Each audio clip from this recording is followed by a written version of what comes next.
மகளின் சோதனையை யாரும் செய்ய மாட்டார்கள். மைத்ரியின் குரல் உயரவில்லை. இருந்தாலும் இந்தூரின் விஜயநகரில் உள்ள சக்சேனா குடும்பத்தின் அந்த விசாலமான டிராயிங் ரூமில் அமர்ந்திருந்த சுமார் 40 பேரின் உரையாடல் ஒரே நொடியில் நின்றுவிட்டது. கமலா ஜோஷி நின்றிருந்தாள். அவளுடைய வெளிர் மஞ்சள் பருத்தி சேலையின் முந்தானை நடுங்கும் கைகளில் மண்ணாக மாறிவிட்டிருந்தது. எதிரே சவிதா சக்சேனாவின் கண்களில் குற்றச்சாட்டு இருந்தது. அவளுடைய பக்கத்தில் த்ருவ் நின்றிருந்தான். மைத்ரியின் கணவன். அந்த மனிதன் யாருக்காக அவள் தன் வேலையையும் அடையாளத்தையும் பின்னால் விட்டுவிட்டாள். சவிதா எல்லோர் முன்னிலையிலும் சொல்லியிருந்தாள். தங்களுடைய 35வது திருமண நாளன்று அணிந்திருந்த மரபுவழி தங்க மாலை காணாமல் போய்விட்டது. அது வைக்கப்பட்டிருந்த அறையின் அருகில் கடைசியாக கமலாவை பார்த்தார்கள் என்றும். ஆனால் சவிதா வேலைக்காரியிடம் கமலாவின் பையை திறந்து பார் என்று சொன்னபோது அவளுள் பல ஆண்டுகளாக அடங்கியிருந்த அவமானம் ஒரு நேர்கோடு போல தெளிவாக வெளிப்பட்டது. த்ருவின் மௌனம் அதைவிட தெளிவாக இருந்தது. அவன் தாயை தடுக்கவுமில்லை, மனைவியை பார்க்கவுமில்லை. உண்மையை விட குடும்பத்தின் மதிப்பு அவனுக்கு அதிகம் கவலையாக இருந்தது. அந்த இரவு வரை வந்த கதை 6 ஆண்டுகளுக்கு முன்பு தொடங்கியது. மைத்ரி ஜோஷி போபாலின் மதிப்புமிக்க ஆட்டோமொபைல் நிறுவனத்தில் மேலாண்மை வரிசை வடிவமைப்பாளராக இருந்த வேலையை விட்டுவிட்டு இந்தூருக்கு வர முடிவு செய்தபோது அவளுடைய திருமணம் த்ருவ் சக்சேனாவுடன் நடந்தது. அவன் குடும்ப துணி வியாபாரத்தை நவீனப்படுத்த விரும்பினான்.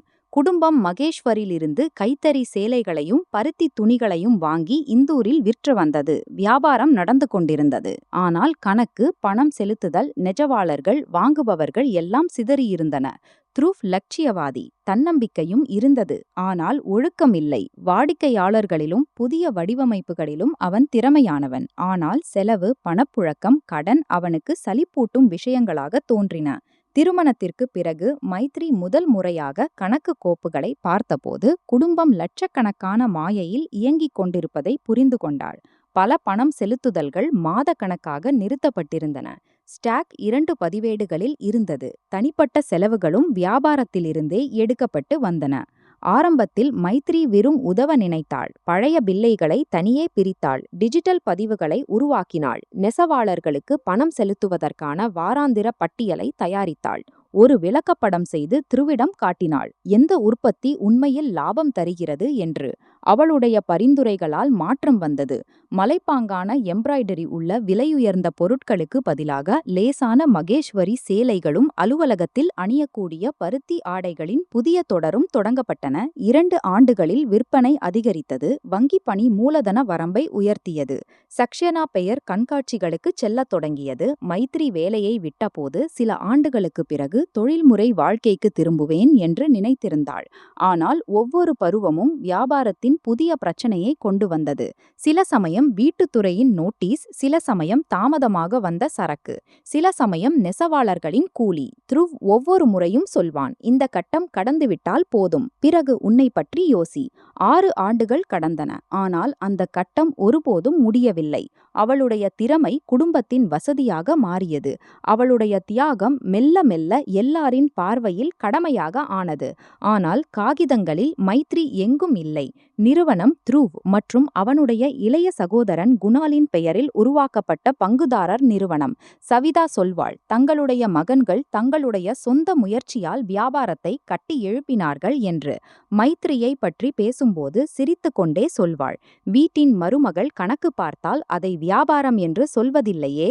த்ருவ் அந்த பேச்சுகளுக்கு ஒருபோதும் வெளிப்படையாக ஒப்புக்கொள்ள மாட்டான். எதிர்ப்பு தெரிவிக்கவும் இல்லை. த்ருவ் தனியாக சொல்வான், நீ அறிவாய் அல்லவா, நீ இல்லாமல் நான் இவ்வளவு முன்னேறியிருக்க மாட்டேன். எல்லாவற்றையும் உலகத்திடம் சொல்ல வேண்டுமா? மைத்ரி மௌனமாகி விடுவாள். திருமணத்தில் அங்கீகாரத்தை விட பங்குதாரர் உறவு முக்கியம் என்று அவளுக்கு தோன்றும். அவளுடைய மாமனார் வினோத் சக்சேனா நீரிழிவு மற்றும் இதய நோயால் வியாபாரத்திலிருந்து விலகியிருந்தார். சவிதா வீட்டின் முடிவுகளில் அதிகாரத்தை தக்கவைத்துக் கொள்ள விரும்பினாள்.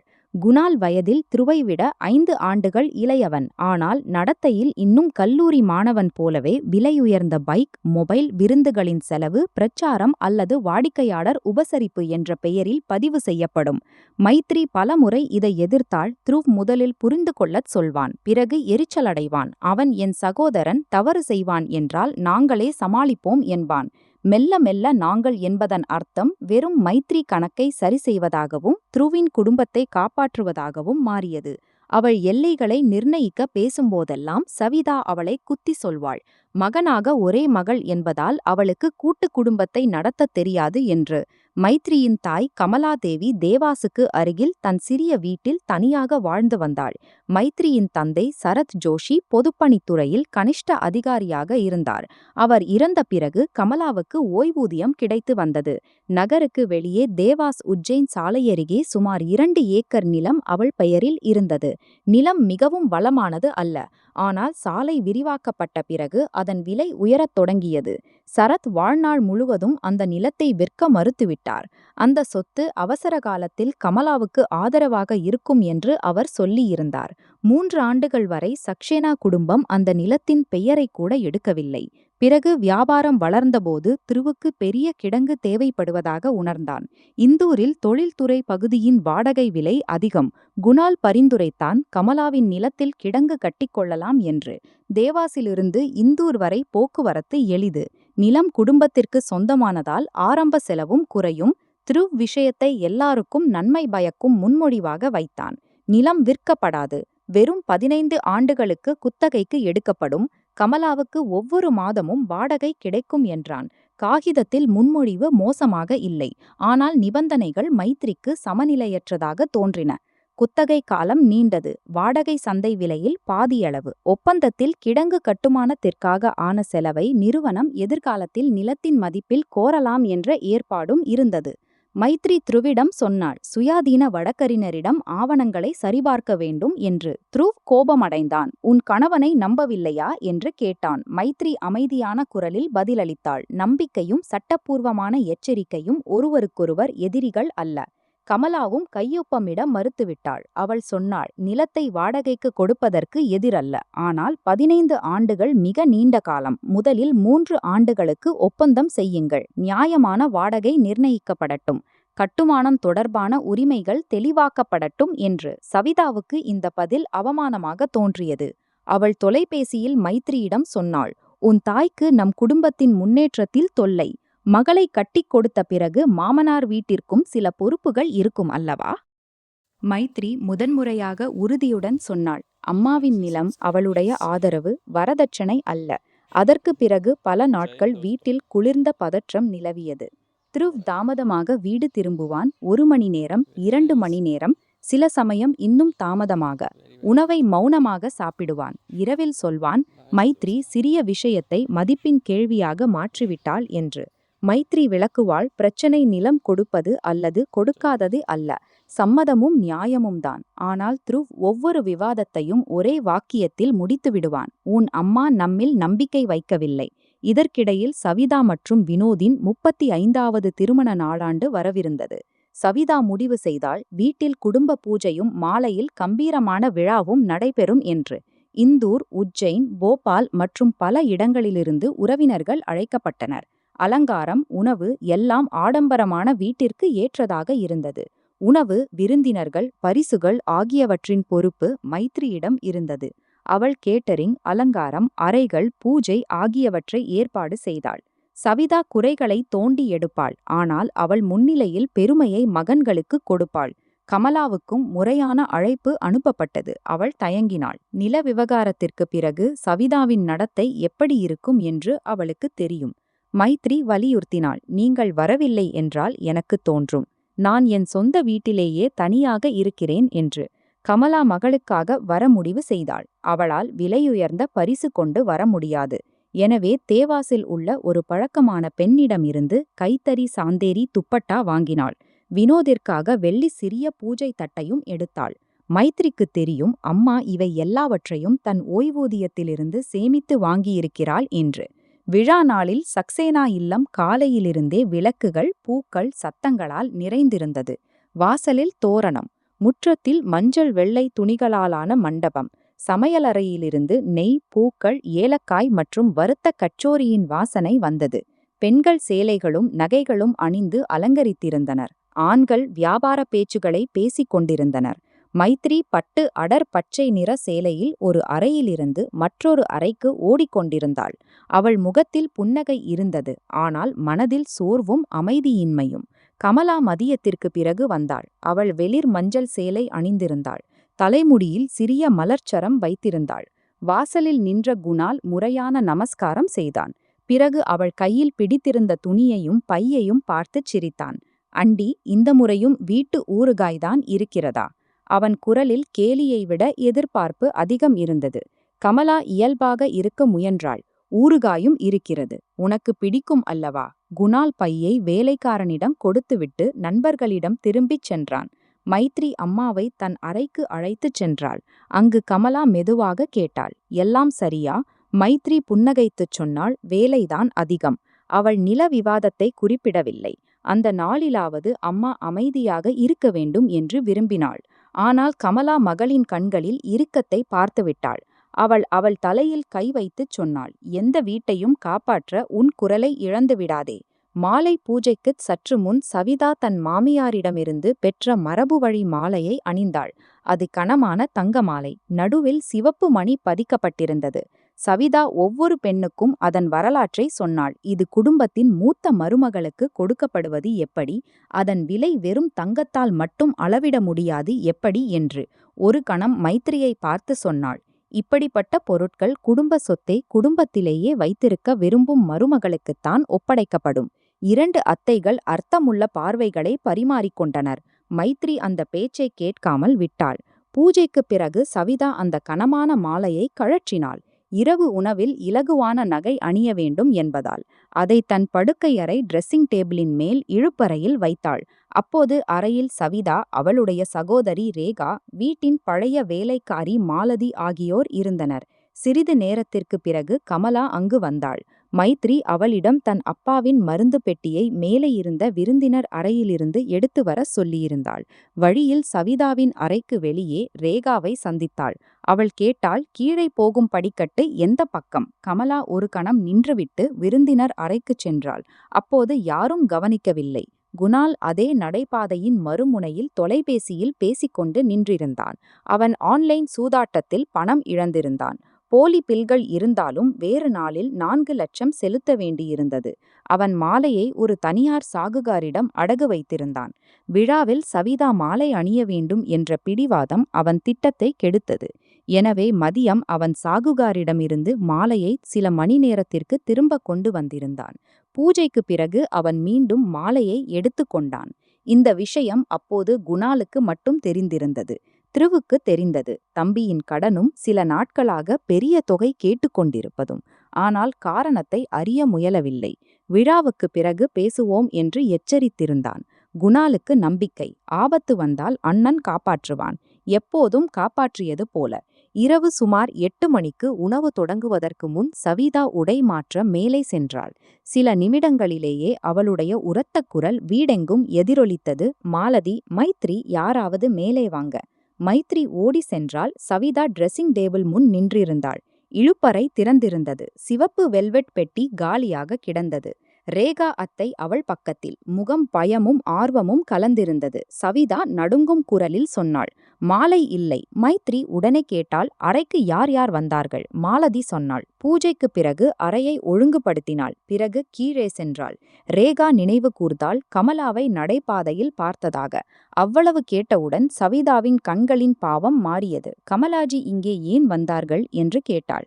மைத்ரி விளக்கினாள், "அம்மா மருந்து எடுக்க விருந்தினர் அறைக்குச் சென்றாள் என்று." சவிதா சொன்னாள், "விருந்தினர் அறை மறுபக்கம். என் அறைக்கு வெளியே என்ன செய்தார்கள்?" குரல் கேட்டு த்ருவ், குணால் மற்றும் பல உறவினர்கள் மேலே வந்தனர்.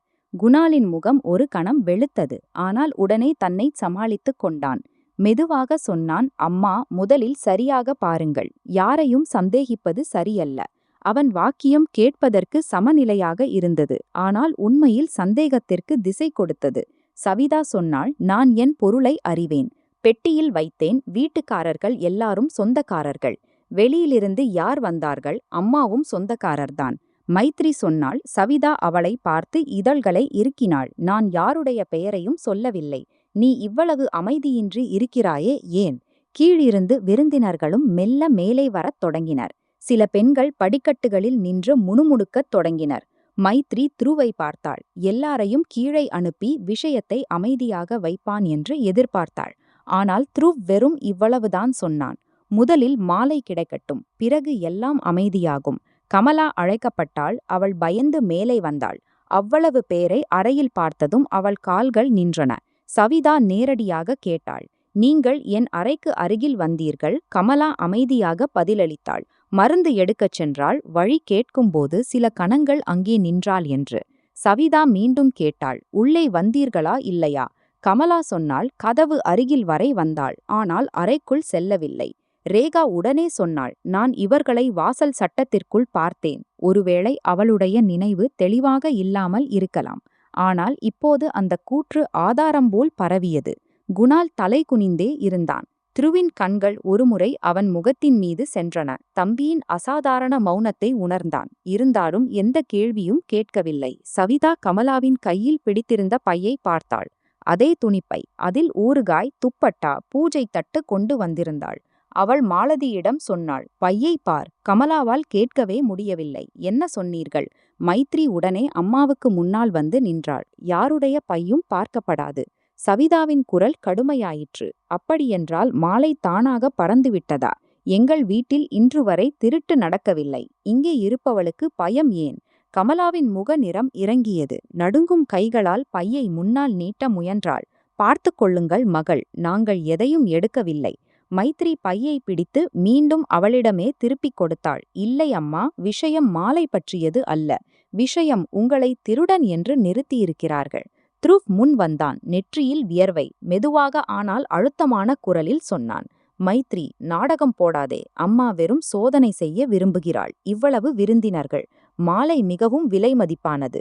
மைத்ரி அவனை பார்த்தாள். நாடகத்தை யார் போட்டார்கள்? ஆதாரம் இல்லாமல் என் அம்மாவை சந்தேகித்தவரா அல்லது அவளை காப்பாற்ற முயல்கிறவரா?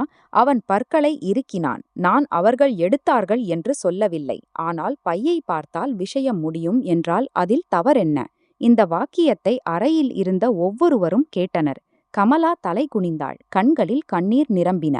ஆனால் விழவிடவில்லை. மைத்ரிக்குள் ஏதோ உடைவதற்கு பதிலாக திடீரென்று உறுதியாயிற்று.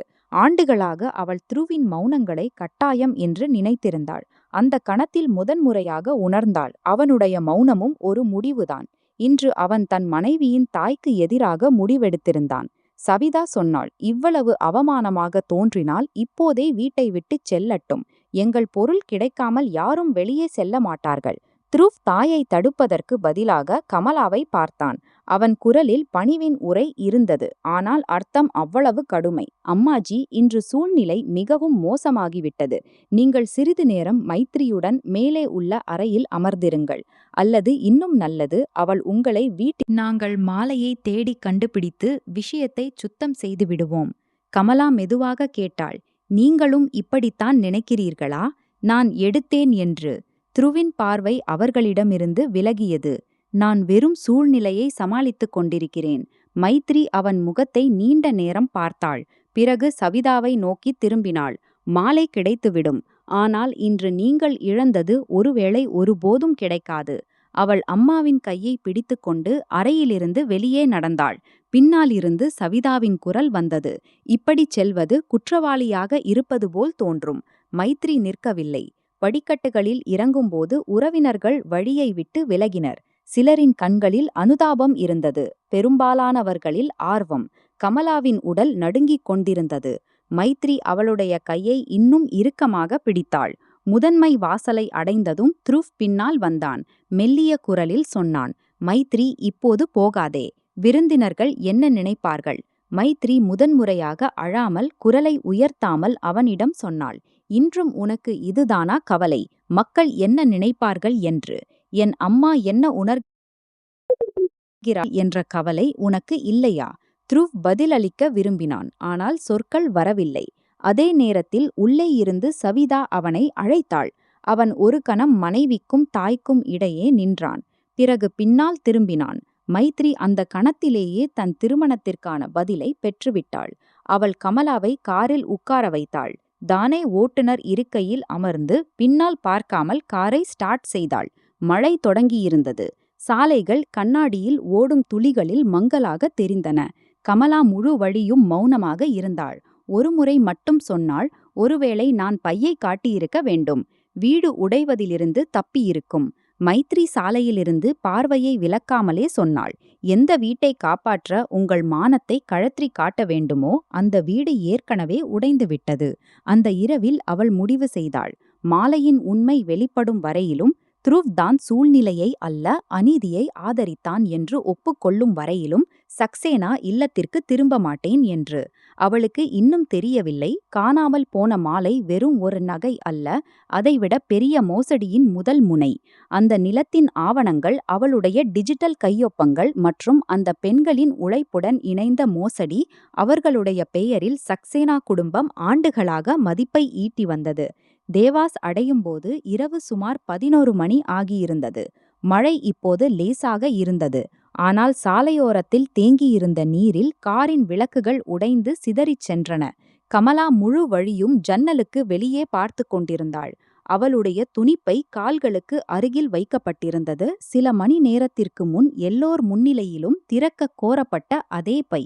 மைத்ரிக்கு மீண்டும் மீண்டும் தோன்றியது, அம்மாவிடம் ஏதாவது சொல்ல வேண்டும், தவறு அவளுடையது அல்ல என்று விளக்க வேண்டும் என்று. ஆனால் ஒவ்வொரு வாக்கியமும் அவளுக்கு அரைகுறையாகவும் சிறியதாகவும் தோன்றியது. தேவாஸின் பழைய மொஹல்லாவில் கமலாவின் வீடு ஒரு மாடி வீடு. வெளியே சிறிய தாழ்வாரம், இரும்பு நீலக்கதவு, முற்றத்தில் துளசிச் செடி. சரத் ஜோஷியின் வாழ்நாளில் நடப்பட்ட வேப்பமரம் இப்போது கூரையை விட உயரமாக வளர்ந்திருந்தது. அந்த வீடு பெரியது அல்ல, ஆனால் அதில் யாரும் தான் சொந்தக்காரர் என்பதற்கான ஆதாரத்தை கொடுக்க வேண்டியதில்லை. கமலா கதவை திறந்ததும் மூடிய வீட்டின் மண், கற்பூரம், பழைய மரச்சாமான்களின் கலந்த வாசனை அவர்களை வரவேற்றது. மைத்ரி அம்மாவை உள்ளே உட்கார வைத்தாள். சமையலறைக்குச் சென்று தண்ணீர் சூடாக்கி அவளுக்காக லேசான தேநீர் தயாரித்தாள். கமலா கோப்பையை கையில் எடுத்தாள், ஆனால் குடிக்க முடியவில்லை. சிறிது நேரத்திற்கு பிறகு மிக மெல்லிய குரலில் சொன்னாள், ஒருவேளை நான் விழாவுக்குச் செல்லவே கூடாது. நான் போகாவிட்டால் மாலை காணாமல் போயிருக்காது. இவ்வளவு அவமானம் நடந்திருக்காது. மைத்ரி நள்ளிரவில் தன் வீட்டை விட்டு வெளியேற வேண்டியிருக்காது. மைத்ரி அவள் முன் அமர்ந்து சொன்னாள், மாலை நீங்கள் வந்ததால் காணாமல் போகவில்லை அம்மா. யாரோ அதை எடுத்திருக்கிறார்கள். எடுத்தவர் இதையும் அறிவார். சந்தேகம் யாரிடம் போகும் என்று. கமலா மகளை பார்த்தாள். உனக்கு யாரிடமாவது சந்தேகமா? மைத்ரியின் மனதில் முதலில் குணாலின் முகம் வந்தது. மாலை காணாமல் போனதை கேட்டவுடன் அவன் ஒரு கணம் வெளுத்திருந்தான். மற்றவர்களைப் போல் ஆச்சரியத்தை வெளிப்படுத்தவில்லை. மிகவும் யோசித்து சொல்லியிருந்தான், யாரையும் சந்தேகிப்பது சரியல்ல என்று. ஆனால் மைத்ரியிடம் வெறும் ஒரு உணர்வு மட்டும் இருந்தது, ஆதாரம் இல்லை. அவள் அம்மாவிடம் சொன்னாள், இப்போது நான் யாருடைய பெயரையும் சொல்ல விரும்பவில்லை, உண்மை வெளிப்படும் வரை. ஊகத்தின் அடிப்படையில் சவிதா செய்த அதே தவறை நான் செய்ய மாட்டேன். கமலா தேநீரின் சிறிய மூச்சை எடுத்தாள். சிறிது நேரத்திற்கு பிறகு சொன்னாள், த்ருவ் ஒருமுறை கூட சொல்லவில்லை, நான் இப்படி செய்ய முடியாது என்று. இந்த விஷயம் மைத்ரியையும் உள்ளே இருந்து வெட்டி கொண்டிருந்தது. சவிதாவின் குற்றச்சாட்டு கொடூரமானது, ஆனால் எதிர்பாராதது அல்ல. அவள் நீண்ட காலமாகவே கமலாவை வெளியாள் என்று நினைத்திருந்தாள். உண்மையான காயம் த்ருவின் எதிர்வினை. அவன் தன் தாயை தடுப்பதற்கு பதிலாக கமலாவிடம் வீட்டை விட்டுச் செல்லச் சொல்லியிருந்தான். அவனுக்கு அந்த கணத்தில் உண்மையை விட விருந்தினர்களின் கருத்து முக்கியமானதாக இருந்தது. மைத்ரி அம்மாவின் கையை பிடித்து சொன்னாள், நீங்கள் நாளை முதல் இந்த விஷயத்தில் உங்கள் மனதில் வழக்கு நடத்தாதீர்கள். நீங்கள் எதையும் செய்யவில்லை. யாருடைய உரத்த குரலும் உண்மையாகாது. இரவில் கமலா தன் அறைக்குச் சென்றாள். ஆனால் மைத்ரியால் தூங்க முடியவில்லை. அவள் தாழ்வாரத்தில் அமர்ந்து மொபைல் திரையை பார்த்து கொண்டிருந்தாள். த்ருவிடமிருந்து எந்த அழைப்பும் வரவில்லை. சவிதாவிடமிருந்தும் இல்லை. குடும்ப வாட்ஸ்அப் குழுவில் விழாவின் படங்கள் இன்னும் அனுப்பப்பட்டு கொண்டிருந்தன. யாரோ பூஜையின் படத்தை போட்டிருந்தார், யாரோ பூக்களின் அலங்காரத்தை. ஒரு படத்தில் சவிதா அதே கனமான மாலையை அணிந்து புன்னகைத்துக் கொண்டிருந்தாள். அவளுக்கு பின்னால் குணால் தொலைபேசியில் குனிந்தபடி தெரிந்தான். மைத்ரி படங்களை பெரிதாக்கினாள். நேரம் மாலை 6 மணி முதல் 7 மணி வரை. மாலை பூஜையின் போது சவிதாவின் கழுத்தில் இருந்தது. அதற்கு பிறகு அவள் அதை அறையில் வைத்திருந்தாள். ஆகவே அது 6:30 முதல் 8 மணிக்குள் எடுக்கப்பட்டிருக்கும். அந்த நேரத்தில் வீட்டில் வெளியாட்கள் கீழே இருந்தனர். மேலே குடும்பம், வேலைக்காரர்கள், சில நெருங்கிய உறவினர்கள் மட்டுமே சென்று இருந்தனர். இரவு சுமார் 1:30 மணிக்கு த்ருவின் செய்தி வந்தது. நீ காரணமின்றி விஷயத்தை பெரிதாக்கி அம்மாவை அழைத்துச் சென்று விட்டாய். மாலை இன்னும் கிடைக்கவில்லை. காலையில் பேசுவோம். மைத்ரி செய்தியை பலமுறை படித்தாள். அவன் கமலாவின் நிலையை குறிப்பிடவில்லை. அவமானத்திற்கான மன்னிப்பும் இல்லை. ஒரு வியாபாரத் தகராறின் தகவலை தருவது போல் அவள் பதிலளிக்கவில்லை. மொபைலை அணைத்துவிட்டு தன் குழந்தை பருவ அறைக்குச் சென்றாள். அலமாரியில் பழைய சான்றிதழ்கள், கல்லூரி புத்தகங்கள், சரத்தின் கையெழுத்தில் உள்ள சிறிய டைரி இருந்தன. 6 ஆண்டுகளுக்குப் பிறகு அவள் அதே அறைக்கு திரும்பியிருந்தாள். ஆனால் இந்த முறை விருந்தினராக அல்ல, ஒரு பெண்ணாக, தன் இழந்த இடத்தை அடையாளம் காண வேண்டியவளாக. அடுத்த நாள் காலை உறவினர்களின் அழைப்புகள் தொடங்கின.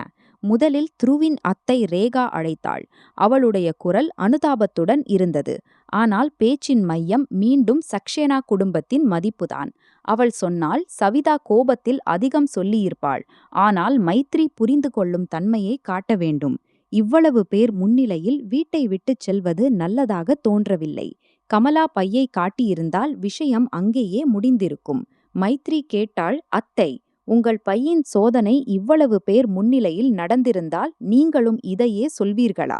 ரேகா சில கணங்கள் மௌனமாக இருந்தாள். பிறகு சொன்னாள், குடும்பங்களில் சிறிய விஷயங்களை மறந்துவிட வேண்டும். மைத்ரி அமைதியான குரலில் பதிலளித்தாள், அம்மாவை திருடன் என்று சொல்வது சிறிய விஷயம் அல்ல. குற்றவாளியின் இடத்தில் குற்றமற்றவளை புரிந்து கொள்ளச் சொல்வதும் நீதியல்ல. மதியம் வரை மேலும் 3 அழைப்புகள் வந்தன. யாரோ சொன்னார், மனைவியின் வீடு கணவனுடன் இருக்கும். யாரோ விளக்கினார், அம்மா மகளின் அகங்காரத்தால் தகராறுகள் உருவாகாது. ஒரு சித்தி சொல்லிவிட்டாள், கமலாவை சவிதாவிடம் மன்னிப்பு கேட்க வேண்டும். அவளுடைய முன்னிலையில் வீட்டின் இவ்வளவு விலைமதிப்பான பொருள் காணாமல் போனது என்று. ஒவ்வொரு அழைப்புடனும் மைத்ரிக்கு புரியத் தொடங்கியது. குடும்பங்களில் பொய் வெறும் ஒரு நபரின் காரணத்தால் மட்டும் நிலைக்காது. அதை நிலைநிறுத்த பலர் அசௌகரியமான உண்மையிலிருந்து தப்பித்துக் கொண்டே இருக்கிறார்கள். கமலா பலமுறை சொன்னாள், த்ருவுக்கு அழைத்து மைத்ரியை திரும்ப அழைத்துக் கொள்ள சொல்வேன் என்று. மைத்ரி அவளை தடுத்தாள். தெளிவாக சொன்னாள், இது கணவன் மனைவி சண்டை அல்ல. 2 இனிய சொற்களால் தீர்க்கக்கூடியது அல்ல. த்ருவ் அநீதியின் முன் மௌனமாக இருந்து அதை ஆதரித்தான் என்று ஒப்புக்கொள்ளும் வரை திரும்பி வருவதற்கான கேள்வியே எழாது. மதியத்திற்குப் பிறகு மைத்ரி தன் லேப்டாப்பை திறந்தாள். அவள் 6 ஆண்டுகளாக சக்சேனாவின் கணக்கு ஏற்பாடுகளை கவனித்து வந்தாள். நிறுவனத்தில் முதன்மை கணக்கு மென்பொருள் மற்றும் வங்கி விவரங்களுக்கான அணுகல் அவளிடம் இருந்தது. கடந்த சில மாதங்களாக த்ருவ் சில பணம் செலுத்துதல்களை தனியான கணக்கிலிருந்து செய்யத் தொடங்கியிருந்தான். அப்போது அவள் அதை வியாபாரம் வளர்வதன் இயல்பான செயல்முறை என்று நினைத்திருந்தாள். இப்போது திடீரென்று அந்த சிறிய முரண்பாடுகள் நினைவுக்கு வரத் தொடங்கின.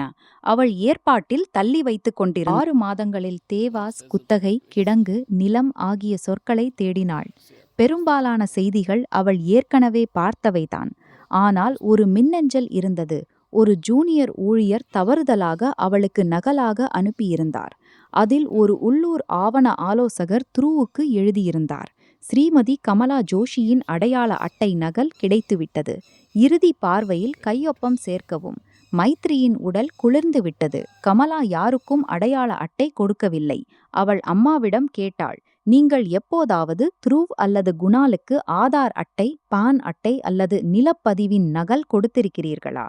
கமலா சிறிது யோசித்தாள். பிறகு நினைவு கூர்ந்தாள். சுமார் 2 மாதங்களுக்கு முன் த்ருவ் தேவாசுக்கு வந்திருந்தான். வங்கியில் வாடகை மதிப்பீடு செய்ய நிலத்தின் பழைய பதிவும் அடையாள அட்டையின் நகலும் தேவை என்று சொல்லியிருந்தான். கமலா காகிதங்களை காட்டியிருந்தாள். த்ருவ் மொபைலில் படம் எடுத்திருந்தான். என்னிடம் ஏன் சொல்லவில்லை என்று மைத்ரி கேட்டாள். கமலா பயந்தாள். வெறும் முன்மொழிவு தயாரிக்க வேண்டும் என்று சொன்னான். நான் கையொப்பம் போடவில்லை. மைத்ரி உடனே மின்னஞ்சலின் இணைப்பு ஆவணத்தை பதிவிறக்கம் செய்தாள். அது 15 ஆண்டு குத்தகையின் வரைவு. ஆனால் இந்த முறை கமலாவின் ஆட்சேபனைகளுக்கு பிறகு முடிவு செய்யப்பட்ட புதிய நிபந்தனைகள் இல்லை. அதே பழைய குறைந்த வாடகை, அதே கட்டுமான செலவின் தெளிவான கோரிக்கை. இறுதியில் கமலாவின் பெயரில் ஸ்கேன் செய்யப்பட்ட கையொப்ப படம் ஒட்டப்பட்டிருந்தது. ஆவணம் இன்னும் பதிவு செய்யப்படவில்லை. ஆனால் அதில் ஒப்புதல் பார்வை வங்கிக்கு அனுப்பத் தயாராக இருந்தது. கமலா திரையில் தன் பெயரை பார்த்ததும் அவளுடைய உதடுகள் நடுங்கத் தொடங்கின. இந்த கையொப்பம் என்னைப் போல தெரிகிறது. ஆனால் நான் இதை போடவில்லை. மைத்ரிக்கு நினைவு வந்தது. கடந்த ஆண்டு ஓய்வூதியம் தொடர்பான ஒரு விண்ணப்பத்திற்காக அவள் கமலாவின் கையொப்பத்தை ஸ்கேன் செய்து தன் கணினியில் வைத்திருந்தாள். அந்த கோப்பு சில காலம் அவளுடைய அலுவலக லேப்டாப்பிலும் இருந்தது. ஒருவேளை யாரோ அங்கிருந்து எடுத்திருக்கலாம். அவள் ஆவணங்களின் விவரங்களை பார்த்தாள். கோப்பு குணாலின் கணினியில் உருவாக்கப்பட்டிருந்தது. இறுதியாக த்ருவின் அலுவலக கணக்கிலிருந்து திருத்தப்பட்டிருந்தது. இப்போது விஷயம் வெறும் நில ஆசையாக இல்லை. யாரோ வேண்டுமென்றே கமலாவின் கையொப்பத்தை பயன்படுத்தியிருந்தார்கள். மைத்ரி உடனடியாக எல்லா மின்னஞ்சல்கள், கோப்புகள், விவரங்கள், ஆவணங்களை தனி டிரைவில் பாதுகாத்தாள். அசல் மின்னஞ்சல்களின் நகல்களையும் பதிவிறக்கம் செய்தாள். நிறுவன சர்வரிலிருந்து விஷயங்கள் நீக்கப்படலாம் என்று அவளுக்கு தெரியும். இதற்கிடையில் அவளுடைய மொபைலில் அறியாத எண்ணிலிருந்து அழைப்பு வந்தது. மறுமுனையில் நந்தினி ராவ், ஒரு காலத்தில் போபாலில் மைத்ரியுடன் வேலை செய்தவள். வேலை விட்ட பிறகும் இருவரும் பண்டிகைகளில் செய்தி அனுப்பிக் கொண்டிருந்தனர். ஆனால் கடந்த 2 ஆண்டுகளாக நீண்ட உரையாடல் இல்லை. நந்தினி இப்போது மகேஸ்வரில் பேன் நெசவாளர் குழுவுடன் பணிபுரியும் ஒரு கூட்டுறவு வளர்ச்சி அமைப்புடன் இணைந்திருந்தாள். அவள் சொன்னாள், அவர்களுக்கு ஒரு நிதி மேலாளர் தேவை. சுமார் 3 மாதங்களுக்கு பெண் நெசவாளர் குழுவின் கணக்குகளையும் பணம் செலுத்துதல் ஏற்பாடுகளையும் மதிப்பாய்வு செய்ய. குழுவின் பெண்கள் வீடுகளில் நெசவு செய்து வாழ்க்கை நடத்தினர். ஆனால் இடைத்தரகர்களிடமிருந்தும் வியாபாரிகளிடமிருந்தும் சரியான நேரத்தில் பணம் கிடைப்பதில்லை. நந்தினி சிரித்துக்கொண்டே சொன்னாள், மைத்ரியை விட சிறந்த நபர் எனக்கு நினைவுக்கு வரவில்லை. ஏனென்றால் அவள் துணி வியாபாரத்தையும் கணக்கியலையும் இரண்டையும் புரிந்து கொள்கிறாள். மைத்ரி முதலில் சொன்னாள், தற்போது தனிப்பட்ட சூழ்நிலையில் இருக்கிறேன் என்று. நந்தினி அழுத்தம் கொடுக்கவில்லை, வெறும் இவ்வளவு சொன்னாள். நாளை மகேஸ்வரில் கூட்டம். மைத்ரி விரும்பினால் ஒருமுறை வந்து நிலையை பார்க்கலாம். முடிவு பின்னர் எடுக்கலாம். தொலைபேசியை வைத்த பிறகு மைத்ரி நீண்ட நேரம் உட்கார்ந்திருந்தாள். 6 ஆண்டுகளாக அவளுடைய எல்லா திறமையும் சக்சேனா குடும்பத்தின் சேவையில் செலவிடப்பட்டிருந்தது. ஆனால் அவளுடைய பெயர் எந்த பதவியிலும் இல்லை. இப்போது முதன்முறையாக யாரோ அவளுடைய தகுதியை நினைவு கூர்ந்தார்கள். யாருடைய மனைவி அல்லது மருமகள் என்ற அடையாளத்தில் அல்ல. அன்று மாலை த்ருவின் அழைப்பு வந்தது. முன்னுரையின்றி கேட்டான், மைத்ரி, எப்போது திரும்பி வருவாய்? மைத்ரி சொன்னாள், முதலில் நீ சொல். மாலை கிடைத்ததா? த்ருவ் ஒப்புக்கொண்டான், கிடைக்கவில்லை. ஆனால் காவல்துறைக்கு தெரிவிக்கும் பக்கத்தில் அவன் இல்லை. குடும்பத்திற்கு கெட்ட பெயர் வரும். மைத்ரி கேட்டாள், குணாலுடன் சரியாக பேசினாயா? மறுமுனையில் சில கணங்கள் மௌனம். பிறகு அவன் சொன்னான், குணாலுக்கு இதனுடன் என்ன தொடர்பு? விழா நேரத்தில் அவன் கடனில் இருந்தானா இல்லையா? த்ருவின் குரல் உடனே பாதுகாப்பு போக்காக மாறியது. ஒவ்வொரு இளைஞனுக்கும் சில கடன்கள் இருக்கும். ஆதாரம் இல்லாமல் சொந்த தம்பியின் மீது குற்றச்சாட்டு சுமத்துவது சரியல்ல.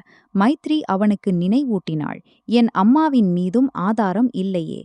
த்ருவ் பேச்சை திருப்பி, நிலக்குத்தகை நிறுத்தப்பட்டதால் வங்கி முன்மொழிவு சிக்கிக் கொண்டிருக்கிறது. இப்படிப்பட்ட நேரத்தில் மைத்ரி வீட்டை விட்டு செல்வது வியாபாரத்திற்கு நஷ்டம். இந்த வாக்கியம்தான் மைத்ரிக்கு தேவைப்பட்டது. அவள் கேட்டாள், உன் மனைவிக்கும் அவளுடைய அம்மாவுக்கும் அவமானம் நடந்திருக்கிறது. உனக்கு வங்கி முன்மொழிவின் கவலையா? த்ருவ் சொன்னான், 2 விஷயங்களையும் தனியாக வை. வியாபாரத்தில் காலக்கெடு இருக்கும். உணர்வுகளை பின்னர் சமாளிக்கலாம். மைத்ரி எதுவும் சொல்லாமல் தொலைபேசியை துண்டித்தாள். அவளுக்குள் கோபம் இருந்தது, ஆனால் அதைவிட தெளிவு. த்ருவ் அவளை திரும்ப அழைக்கவில்லை. உறவை காப்பாற்ற விரும்புவதால் அல்ல. அவளுக்கு அவளுடைய கணக்கு முறை, வங்கி ஆவணங்கள், கமலாவின் நிலம் தேவைப்பட்டன. அடுத்த நாள் காலை மைத்ரி நந்தினியை சந்திக்க மகேஸ்வருக்கு புறப்பட்டாள். கமலா முதலில் தடுக்க முயன்றாள். பிறகு தானே அவளுக்காக வழி உணவு கட்டிக் கொடுத்தாள். தேவாசிலிருந்து புறப்பட்டு சாலை மெல்ல மெல்ல வயல்களுக்கும் சிறிய கஸ்பாக்களுக்கும் இடையே சென்றது. மழைக்காலத்திற்கு பிறகான பசுமையில் நர்மதா பகுதியின் நிறம் ஆழமாகி இருந்தது. மகேஸ்வர் அடையும் போது தொலைவில் கோட்டை சுவர்களும் ஆற்றின் படித்துறைகளும் தெரியத் தொடங்கின. இதுவே அந்த பகுதி. இதன் சேலைகளால் சக்சேனா வீவ்ஸ் அடையாளம் உருவாக்கியிருந்தது. ஆனால் மைத்ரி முதன்முறையாக வாங்குபவனின் இடத்தில் தொழிலாளர்களின் பக்கம் பார்க்கச் சென்று கொண்டிருந்தாள். நந்தினி அவளை ஆற்றிலிருந்து சிறிது தொலைவில் உள்ள பழைய வீட்டில் அமைந்த பயிற்சி மையத்திற்கு அழைத்திருந்தாள். உள்ளே பெரிய அறையில் 6 கைத்தறிகள் பொருத்தப்பட்டிருந்தன. சுவர்களில் நூல் மாதிரிகள், நிறச் சேர்க்கைகள், பணம் செலுத்துதல் காலண்டர்கள் தொங்கியிருந்தன. சுமார் 20 பெண்கள் கூட்டத்தில் இருந்தனர். சிலர் அருகிலுள்ள கிராமங்களிலிருந்து வந்திருந்தனர். சிலர் மகேஸ்வரின் பழைய நெற்சவாளர் குடியிருப்பை சேர்ந்தவர்கள். அவர்களுடைய விரல்களில் நூலின் அடையாளங்கள். கண்களில் அந்த எச்சரிக்கை, மீண்டும் மீண்டும் ஏமாற்றப்பட்டவர்களுக்கு வரும் எச்சரிக்கை. நந்தினி மைத்ரியை ஒரு பெரிய வியாபாரியின் மருமகள் என்று அறிமுகப்படுத்தவில்லை. செலவு மற்றும் பணம் செலுத்துதல் ஏற்பாட்டின் நிபுணராக அறிமுகப்படுத்தினாள். இந்த அறிமுகத்தை கேட்டு அவளுக்குள் ஒரு விசித்திரமான வலி எழுந்தது. இத்தனை ஆண்டுகளில் முதன்முறையாக அவளுடைய அறிமுகம் அவளுடைய சொந்த அறிவால் நடந்திருந்தது. கூட்டத்தில் பெண்கள் சொன்னார்கள், ஒரு சேலை தயார் செய்ய 5 முதல் 8 நாட்கள் ஆகும். வியாபாரிகள் மூல நூலை கொடுப்பார்கள், வடிவமைப்பை தீர்மானிப்பார்கள், தயாரான பொருளை எடுத்துச் செல்வார்கள். பணம் சில சமயம் 15 நாட்கள், சில சமயம் 2 மாதங்கள் கழித்து கிடைக்கும். பலமுறை நிறம் கெட்டுவிட்டது, நூல் உடைந்தது, ஓரம் பலவீனம், சந்தையில் விற்பனை இல்லை என்ற பெயரில் தொகை வெட்டப்படும். எந்த வெட்டுக்கும் எழுத்துப்பூர்வ விவரம் கொடுக்கப்படுவதில்லை. மைத்ரி மாதிரி ரசீதுகளை பார்த்தாள். ஒரு பெயர் மீண்டும் மீண்டும் வந்தது. எஸ்.வி. Handloom supply unit. இது சக்சேனா வீவ்ஸின் சிறிய துணை நிறுவனம். காகிதங்களில் குணால் கவனித்து வந்தது. மைத்ரிக்கு தெரியும், நிறுவனம் நெசவாளர்களுக்கு ஊதியம் கொடுக்கிறது. ஆனால் அவள் ஒருபோதும் தனிப்பட்ட தொழிலாளர் ரசீதுகளை பார்த்ததில்லை. முதன்மை கணக்குகளில் வெளி உற்பத்தி செலவு என்று அழைக்கப்படும் ஒரே ஒரு மொத்தத் தொகை மட்டுமே வரும். ஒரு வயதான நெசவாளர் சகுந்தலா பாய் தனது ரசீதை முன்வைத்தாள். 6 சேலைகளுக்கான மொத்த ஊதியம் 9,08,000 ஆக இருக்க வேண்டும். அதில் நூலின் தரம், தாமதமான விநியோகம், போக்குவரத்து மற்றும் பேக்கிங் என்ற பெயரில் 4,400 கழிக்கப்பட்டிருந்தது. சகுந்தலா சொன்னால், நூல் நிறுவனத்தினுடையது, போக்குவரத்தை நிறுவனமே செய்திருந்தது. மேலும் சரக்கு நிர்ணயிக்கப்பட்ட தேதிக்கு முன்பே கொடுக்கப்பட்டிருந்தது. இருந்தும் கையொப்பம் வாங்கி தொகையை குறைத்து விட்டார்கள். மைத்ரி மற்ற ரசீதுகளை ஒப்பிட்டாள். கழிவுகளின் முறை ஒரே மாதிரியாக இருந்தது. சில சமயம் 17%, சில சமயம் 13%, சில சமயம் 40%. இது தவறாக இருக்கலாம். முதன்மை நிறுவனத்தில் முழு செலவும் பதிவு செய்யப்பட்டு நெசவாளர்களுக்கு குறைவாக ஊதியம் கொடுக்கப்பட்டால் மீதமுள்ள தொகை வேறு எங்காவது போய்க் கொண்டிருக்கிறது. நந்தினி சொன்னாள், பல பெண்கள் எதிர்ப்பு தெரிவிக்க பயப்படுகிறார்கள். ஏனென்றால் சக்சேனா வீர் அந்த பகுதியின் பெரிய வாங்குபவர். வேலை நின்றால் அவர்களுடைய வீட்டு வருமானம் நின்றுவிடும். அரசு குழு அமைத்து நேரடியாக சந்தைக்குச் செல்ல முயற்சி செய்து கொண்டிருந்தார்கள். ஆனால் முறையான பதிவுகளும் செயல்பாட்டு மூலதன ஏற்பாடும் இல்லை. அதனால்தான் அவர்களுக்கு மைத்ரி தேவைப்பட்டாள். மைத்ரி முழு நாளும் காகிதங்களில் கழித்தாள். அவள் கண்டுபிடித்தாள், ரசீதுகளில் குணாலின் உதவியாளரின் கையெழுத்து இருந்தது. ஆனால் ஊதிய அனுமதி டிஜிட்டல் வடிவில் அவளுடைய பெயரில் பதிவு செய்யப்பட்டிருந்தது. திரையில் எழுதப்பட்டிருந்தது, நிதி மறு ஆய்வு மைத்ரி சக்சேனா. அவள் திகைத்து போனாள்.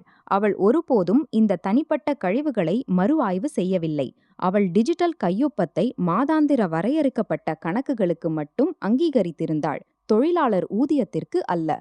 அவளுக்கு உடனே ஞாபகம் வந்தது, 3 மாதங்களுக்கு முன் த்ரூ சொல்லியிருந்தான், நிறுவனத்தின் மென்பொருள் மேம்படுத்தப்படுகிறது. அவள் ஒருமுறை தனது அங்கீகார கருவியால் உள்நுழைய வேண்டும் என்று.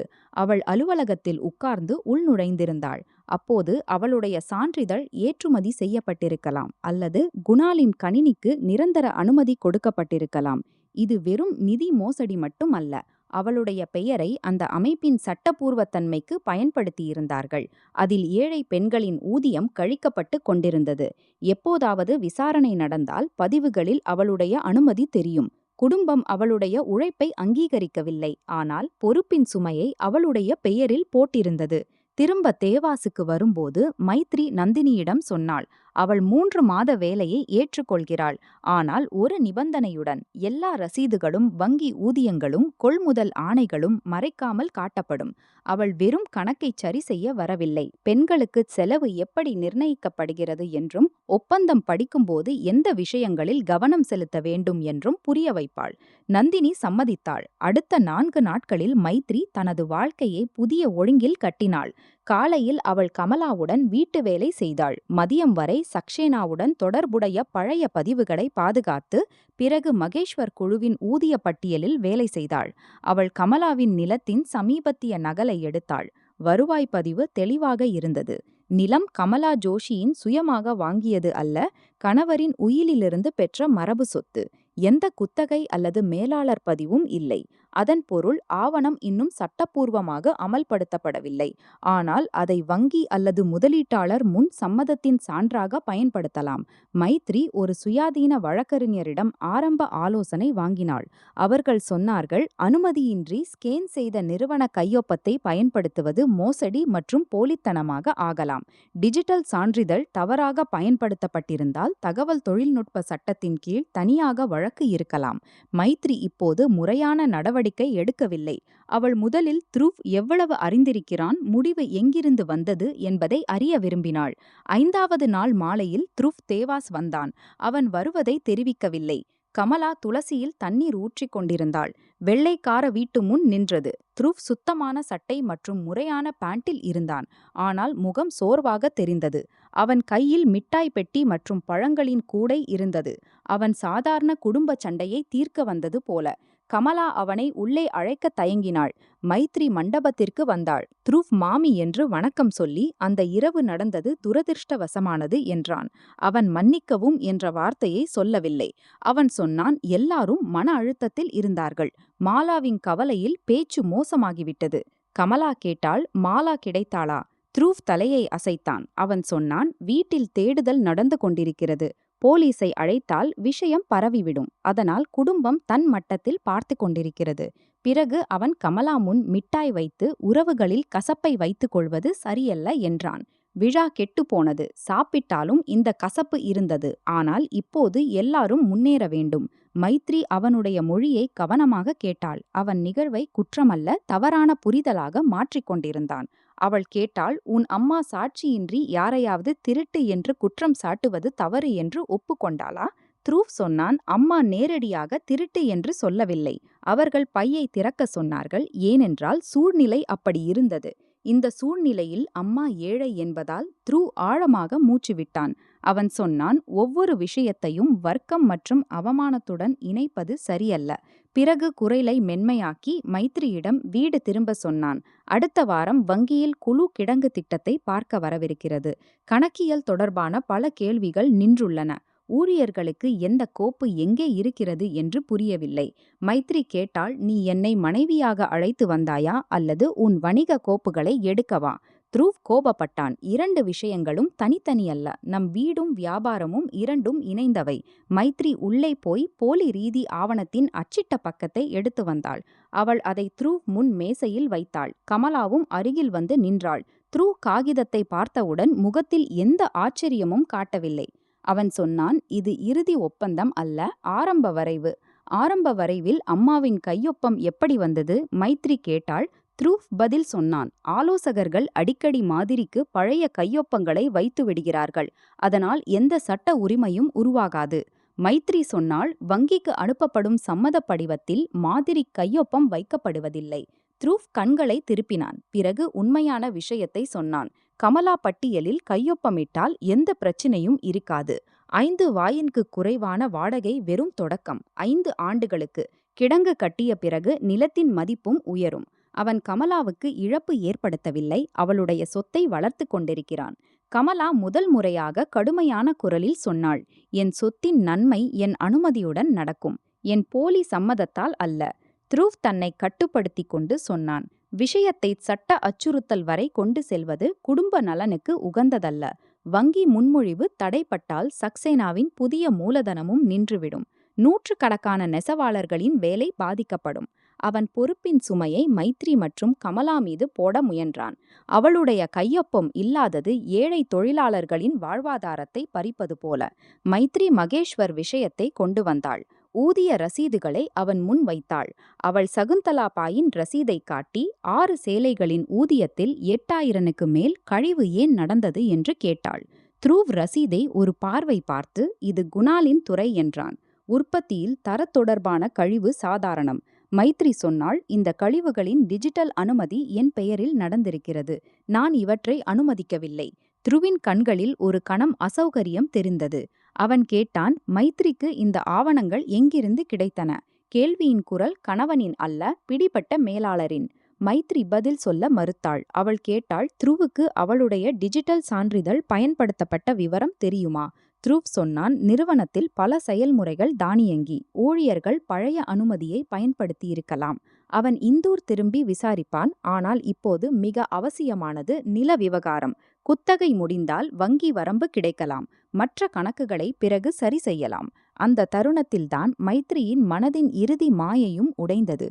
த்ரூவ் தன் மனைவியை சமாதானப்படுத்த வரவில்லை. அவனுக்கு கமலாவின் அவமானத்திற்கான மனவருத்தமும் இல்லை.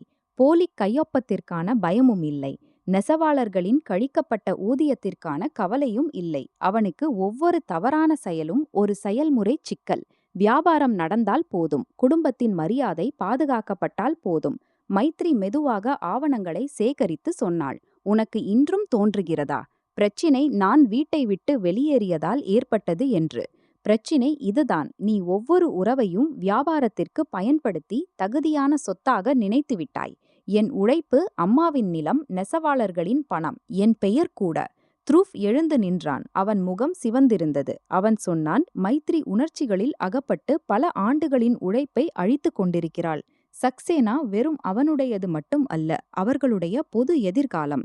மைத்ரி முதல் முறையாக தெளிவான பதில் கொடுத்தாள். எந்த எதிர்காலத்தில் என் பெயர் வெறும் பொறுப்பு ஏற்க மட்டும் இருக்கிறதோ, முடிவு எடுக்கும் உரிமை இல்லையோ, அது என் எதிர்காலம் அல்ல.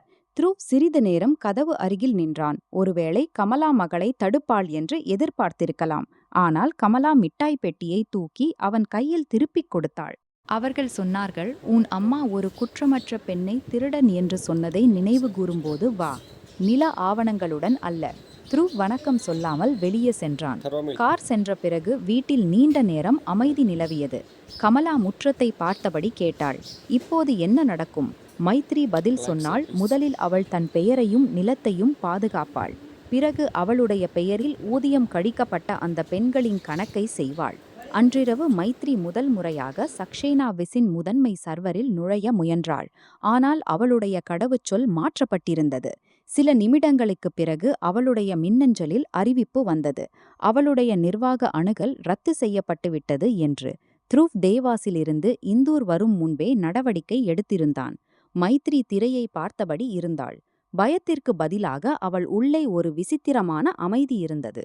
கடவுச்சொல்லை மாற்றுவது த்ரூவின் முதல் திறந்த நடவடிக்கை. இப்போது அவர்கள் ஒரே பக்கத்தில் இருப்பதாக காட்டிக்கொள்ளவும் இல்லை. அவள் பாதுகாக்கப்பட்ட கோப்புகளின் பட்டியலை திறந்தாள். போலி பட்டியல், டிஜிட்டல் அனுமதிகள், நெசவாளர்களின் கழிவுகள் மற்றும் குணாலின் கணினியில் உருவாக்கப்பட்ட ஆவணங்கள் எல்லாம் தனித்தனி நிகழ்வுகள் அல்ல. இவற்றுக்கு இடையே ஒரே நூல் இருந்தது. குடும்பத்திற்கு நம்பிக்கை இருந்தது. மைத்ரியின் பெயர், அவளுடைய தகுதி மற்றும் அவளுடைய மௌனம் எப்போதும் அவர்களுடைய வசதிக்காக கிடைக்கும் என்று.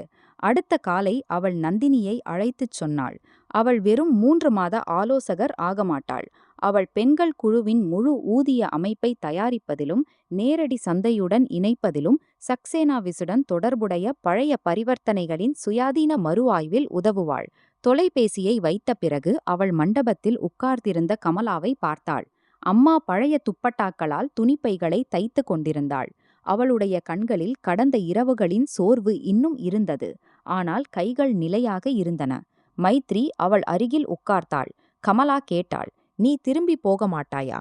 மைத்ரி பதில் சொல்வதற்கு முன் சில கணங்கள் எடுத்தாள். உண்மை வெளிவரும் முன் நான் திரும்ப மாட்டேன். உண்மை வெளிவந்த பிறகு திரும்பும் இடமே இல்லாமல் போகலாம். தூரத்தில் வேப்பமர இலைகளுக்கு இடையே வெயில் முற்றத்தில் இறங்கிக் கொண்டிருந்தது. மைத்ரிக்கு முதல் முறையாக உணர்ந்தது, திருமணத்திலிருந்து வெளியேறும் முடிவு ஒரே இரவில் உருவாவதில்லை. அது பல ஆண்டுகளின் சிறிய மௌனங்கள், முழுமையடையாத எதிர்ப்புகள் மற்றும் மீண்டும் மீண்டும் தள்ளி போடப்பட்ட உண்மைகளில் உருவாகிறது. பரம்பரை மாலை காணாமல் போனது வெறும் கதவுதான். அதன் பின்னால் திறந்த அறையில் குடும்பத்தின் மரியாதை அல்ல, நன்கு ஒழுங்கமைக்கப்பட்ட ஏமாற்றின் முழு அமைப்பு நின்றிருந்தது. த்ரூவ் தேவாஸிலிருந்து திரும்பிய அடுத்த நாளே சக்சேனா குடும்பத்தின் சார்பில் முதல் தாக்குதல் தொடங்கியது. அது எந்த சட்ட அறிவிப்பு அல்லது நேரடி குற்றச்சாட்டாக வரவில்லை. மாறாக குடும்பம் மற்றும் வணிக அறிமுகமானவர்களின் வாட்ஸ்ஆப் குழுக்களில் பரவிய முழுமையடையாத வாக்கியங்களாக வந்தது. யாரோ எழுதியிருந்தார்கள், மைத்ரி தன் பெற்றோர் வீட்டாரின் தூண்டுதலில் அகப்பட்டு பல ஆண்டுகளாக நடந்து வரும் வியாபாரத்தை உடைக்க விரும்புகிறாள் என்று. யாரோ சொன்னார்கள், கமலாவின் நிலத்தில் குடும்ப கிடங்கு கட்டப்பட இருந்தது. அதனால் தாய் மகள் பரம்பரை மாலை காணாமல் போன நிகழ்வை சாக்காக வைத்து ஒப்பந்தத்திலிருந்து பின்வாங்கத் தொடங்கிவிட்டார்கள். மிக ஆபத்தான செய்தி அது சக்சேனாவிஸின் சில சில்லறை விற்பனையாளர்கள் மற்றும் விநியோகஸ்தர்களிடம் சென்றது. அதில் சொல்லப்பட்டிருந்தது, நிறுவனத்தின் முன்னாள் நிதி ஆலோசகர் மைத்ரி சக்சேனா தனிப்பட்ட சண்டையின் காரணமாக இரகசிய வணிகத் தகவலை வெளியே அனுப்பியிருக்கிறாள். மகேஸ்வரின் நெசவாளர்களை நிறுவனத்திற்கு எதிராக தூண்டிவிடப்படுகிறார்கள் என்று. செய்தியில் அவளுடைய பெயர் நேரடியாக எழுதப்பட்டிருந்தது, ஆனால் எந்த சான்றும் கொடுக்கப்படவில்லை. மைத்ரிக்கு இந்த செய்திகளின் நகலை நந்தினி அனுப்பினாள். அவள் அறிவுரை சொன்னாள், உடனடியாக உணர்ச்சிகரமான பதில் கொடுக்க வேண்டாம். எந்த சீரற்ற வார்த்தையும் த்ருவுக்கு வாய்ப்பளிக்கும். மனைவி தனிப்பட்ட பழிவாங்கலுக்காக வியாபாரத்திற்கு சேதம் விளைவிக்கிறாள் என்று சொல்ல. மைத்ரி எல்லா செய்திகளையும் தேதி மற்றும் அனுப்பியவரின் எண்ணுடன் பாதுகாத்தாள். அவள் ஒரே ஒரு முறையான பதிலை தயாரித்தாள். அவள் சக்சேனாவிஸின் எந்த வாடிக்கையாளரையும் தொடர்பு கொள்ளவில்லை, எந்த இரகசிய பட்டியலையும் பயன்படுத்தவில்லை. அவள் வெறும் ஊதிய பதிவுகளின் மறு ஆய்வு செய்து கொண்டிருக்கிறாள். அதில் அவளுடைய டிஜிட்டல் பெயர் மற்றும் அனுமதியின்றி பயன்படுத்தப்பட்டிருக்கிறது. இதனுடன் அவள் நிறுவனத்திற்கு எழுத்துப்பூர்வ அறிவிப்பு அனுப்பினாள். அவளுடைய பெயரில் வழங்கப்பட்ட எல்லா டிஜிட்டல் அனுமதிகளும் உடனடியாக ரத்து செய்யப்பட்டதாக கருதப்படும் என்று. அவள் மேலும் கோரினாள், கடந்த 12 மாதங்களில் அவளுடைய சான்றிதழால் அனுமதிக்கப்பட்ட ஒவ்வொரு ஊதியம், சொத்து ஆவணம் மற்றும் பயனர் அணுகலின் சான்றளிக்கப்பட்ட நகலை 7 நாட்களுக்குள் வழங்க வேண்டும் என்று. இந்த கடிதத்தை அவள் மின்னஞ்சலுடன் பதிவு அஞ்சலிலும் அனுப்பினாள். பின்னர் யாரும் அறிவிப்பு கிடைக்கவில்லை என்று சொல்ல முடியாதபடி. த்ருவ் நேரடி பதில் கொடுக்கவில்லை.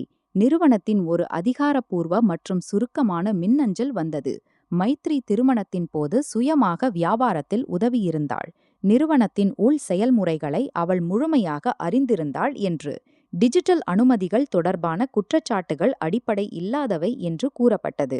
மேலும் அவளுக்கு நிறுவனத்துடன் தொடர்புடைய எந்த ஆவணத்தையும் 3ஆம் தரப்பினருடன் பகிர வேண்டாம் என்று எச்சரிக்கை கொடுக்கப்பட்டது.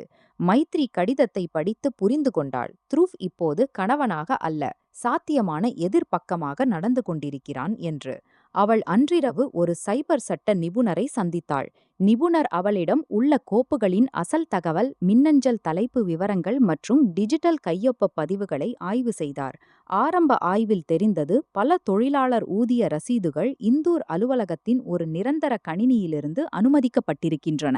அந்த தேதிகளில் மைத்ரி நகரத்திற்கு வெளியே இருந்தாள். சில நாட்களில் அவள் கமலாவுடன் உஜ்ஜைன் மருத்துவமனையில் இருந்தாள். அவளுடைய மொபைலின் உள்ளூர் தகவலும் அதை நிரூபிக்க முடியும். நிபுணர் அறிவுரை சொன்னார், முதலில் அவளுடைய டிஜிட்டல் கையொப்ப சான்றிதழை ரத்து செய்யுங்கள், பிறகு சைபர் குற்றப்பிரிவில் முறையான புகார் பதிவு செய்யுங்கள் என்று. புகார் வெறும் கணவன் அல்லது மைத்துனன் மீது குற்றம் சுமத்துவதற்காக அல்ல, அவளுடைய பெயரில் எதிர்காலத்தில் ஏற்படும் எந்த நிதி பொறுப்பிலிருந்தும் தப்பிக்க அவசியம். மைத்ரி அன்றே சான்றிதழை ரத்து செய்தாள். பிறகு அவள் கமலாவின் போலி கையொப்பம் உள்ள நில ஆவணம், அவளுடைய டிஜிட்டல் பெயர் உள்ள ஊதிய ரசீதுகள் மற்றும் தொடர்புடைய மின்னஞ்சல்களை இணைத்து புகார் பதிவு செய்தாள். கமலா போலீஸ் மற்றும் நீதிமன்ற பெயரை கேட்டு பயந்தாள். அவள் வாழ்நாளில் ஒருபோதும் காவல் நிலைய வாசலை கூட பார்த்ததில்லை. அவளுக்கு பயம், மக்கள் சொல்வார்கள் மகளின் திருமணத்தை காப்பாற்றுவதற்கு பதிலாக கணவன் குடும்பத்தின் மீது வழக்கு போட்டாள் என்று. மைத்ரி விளக்கினாள், புகார் செய்வது யாரையும் உடனடியாக குற்றவாளி என்று அறிவிப்பதல்ல. இது வெறும் நிகழ்வுகளின் அதிகாரப்பூர்வ பதிவு. அவர்கள் இன்று மௌனமாக இருந்தால், நாளை நிலம் வங்கி முன் அடமானம் வைக்க முயன்றால் அவர்கள் சம்மதிக்கவில்லை என்பதை தாங்களே நிரூபிக்க வேண்டியிருக்கும். கமலா நீண்ட மௌனத்திற்கு பிறகு சொன்னாள், வாழ்நாள் முழுவதும் நான் இதைத்தான் கற்றுக்கொண்டேன், குடும்ப விவகாரத்தை வெளியே கொண்டு செல்லக்கூடாது என்று. மைத்ரி பதில் சொன்னாள், ஆனால் குடும்பம் வெளியாட்கள் முன் உங்களை திருடன் என்று சொல்லிவிட்ட பிறகு விஷயம் உள்ளே எங்கே மிஞ்சியிருக்கிறது? கமலா முதல் முறையாக புகார் கடிதத்தில் தன் உண்மையான கையொப்பத்தை போட்டாள். அவளுடைய கை நடுங்கியது, ஆனால் அவள் கையொப்பத்தை முடித்தாள். இது வெறும் சட்ட நடவடிக்கை அல்ல, வாழ்நாள் முழுவதும் அவமானத்தை வீட்டை காப்பாற்றும் விலையாக நினைத்த அந்த பெண்ணின் முதல் முடிவு அது. அதே நேரம் மகேஸ்வரில் நந்தினி மற்றும் மைத்ரி நெசவாளர் பெண்களுடன் ரசீதுகளை ஒழுங்குபடுத்த தொடங்கினார்கள். குழுவின் அதிகாரப்பூர்வ பெயர் நர்மதா மகிழா நெசவாளர் கூட்டுறவச் சங்கம். சுமார் 4 ஆண்டுகளுக்கு முன் ஒரு கூட்டுறவுத் திட்டத்தின் உதவியால் இதன் பதிவு நடந்திருந்தது. ஆனால் உறுப்பினர்களிடம் தாங்களே சந்தையை தேடுவதற்கோ அல்லது ஊதிய அமைப்பை நடத்துவதற்கோ அனுபவம் இல்லை.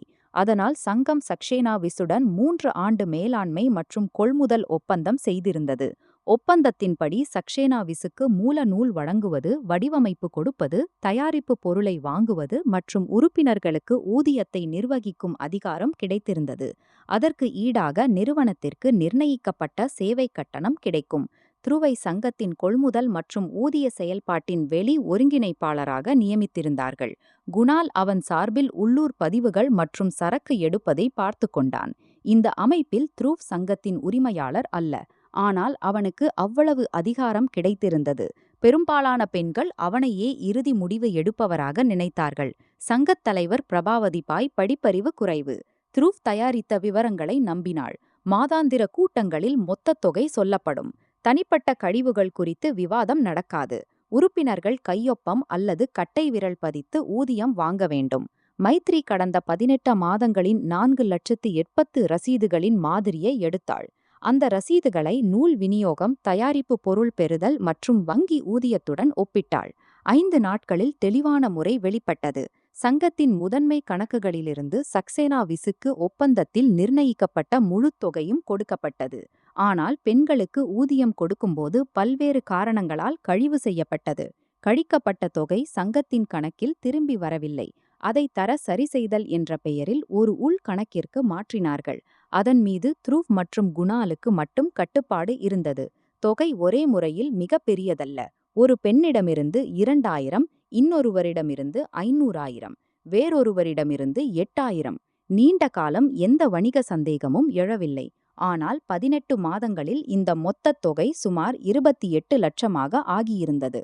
இதில் சில பணம் விளம்பர செலவு மற்றும் போக்குவரத்து என்ற பெயரில் சக்சேனா விசின் கணக்கிற்கு சென்றது.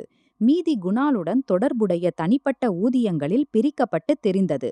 நந்தினி சொன்னாள், இது நேரடி திருட்டு போல தெரிகிறது. மைத்ரி எச்சரிக்கையாக இருந்தாள். அவள் சொன்னாள், இப்போது அவர்களுக்கு வார்த்தைகளை விட ஆவணங்கள் தேவை. நிறுவனம் சில தொகைகளை சட்டப்பூர்வ இழப்பு அல்லது சேவை கட்டணம் என்று சொல்லலாம். அவர்கள் ஒவ்வொரு கழிவுக்கும் பின்னால் உண்மையான பொருள் ஆய்வு அறிக்கையை கோர வேண்டும். தரமற்ற தரம் என்ற குற்றச்சாட்டு இருந்தால் ஆய்வு பதிவு இருக்க வேண்டும். தாமதமாக பொருள் கிடைத்தால் பெரும் தேதி இருக்க வேண்டும். போக்குவரத்து கட்டணம் கழித்திருந்தால் வாகனம் மற்றும் பில் இருக்க வேண்டும். சங்கத் தலைவர் பிரபாவதி பாய் ஆரம்பத்தில் பயந்தாள். அவள் சொன்னாள், சக்சேனா விஸ் வேலையை நிறுத்திவிட்டால் உறுப்பினர்கள் பசியில் இருக்க நேரிடும். த்ருவின் மக்களே நூல் கொடுக்கிறார்கள், பொருளை எடுக்கிறார்கள். மைத்ரி அவளிடம் சொன்னாள், கேள்வி கேட்பது ஒப்பந்தத்தை உடைப்பதல்ல. ஊதியம் சரியாக இருந்தால் நிறுவனம் பதிவை காட்டும்.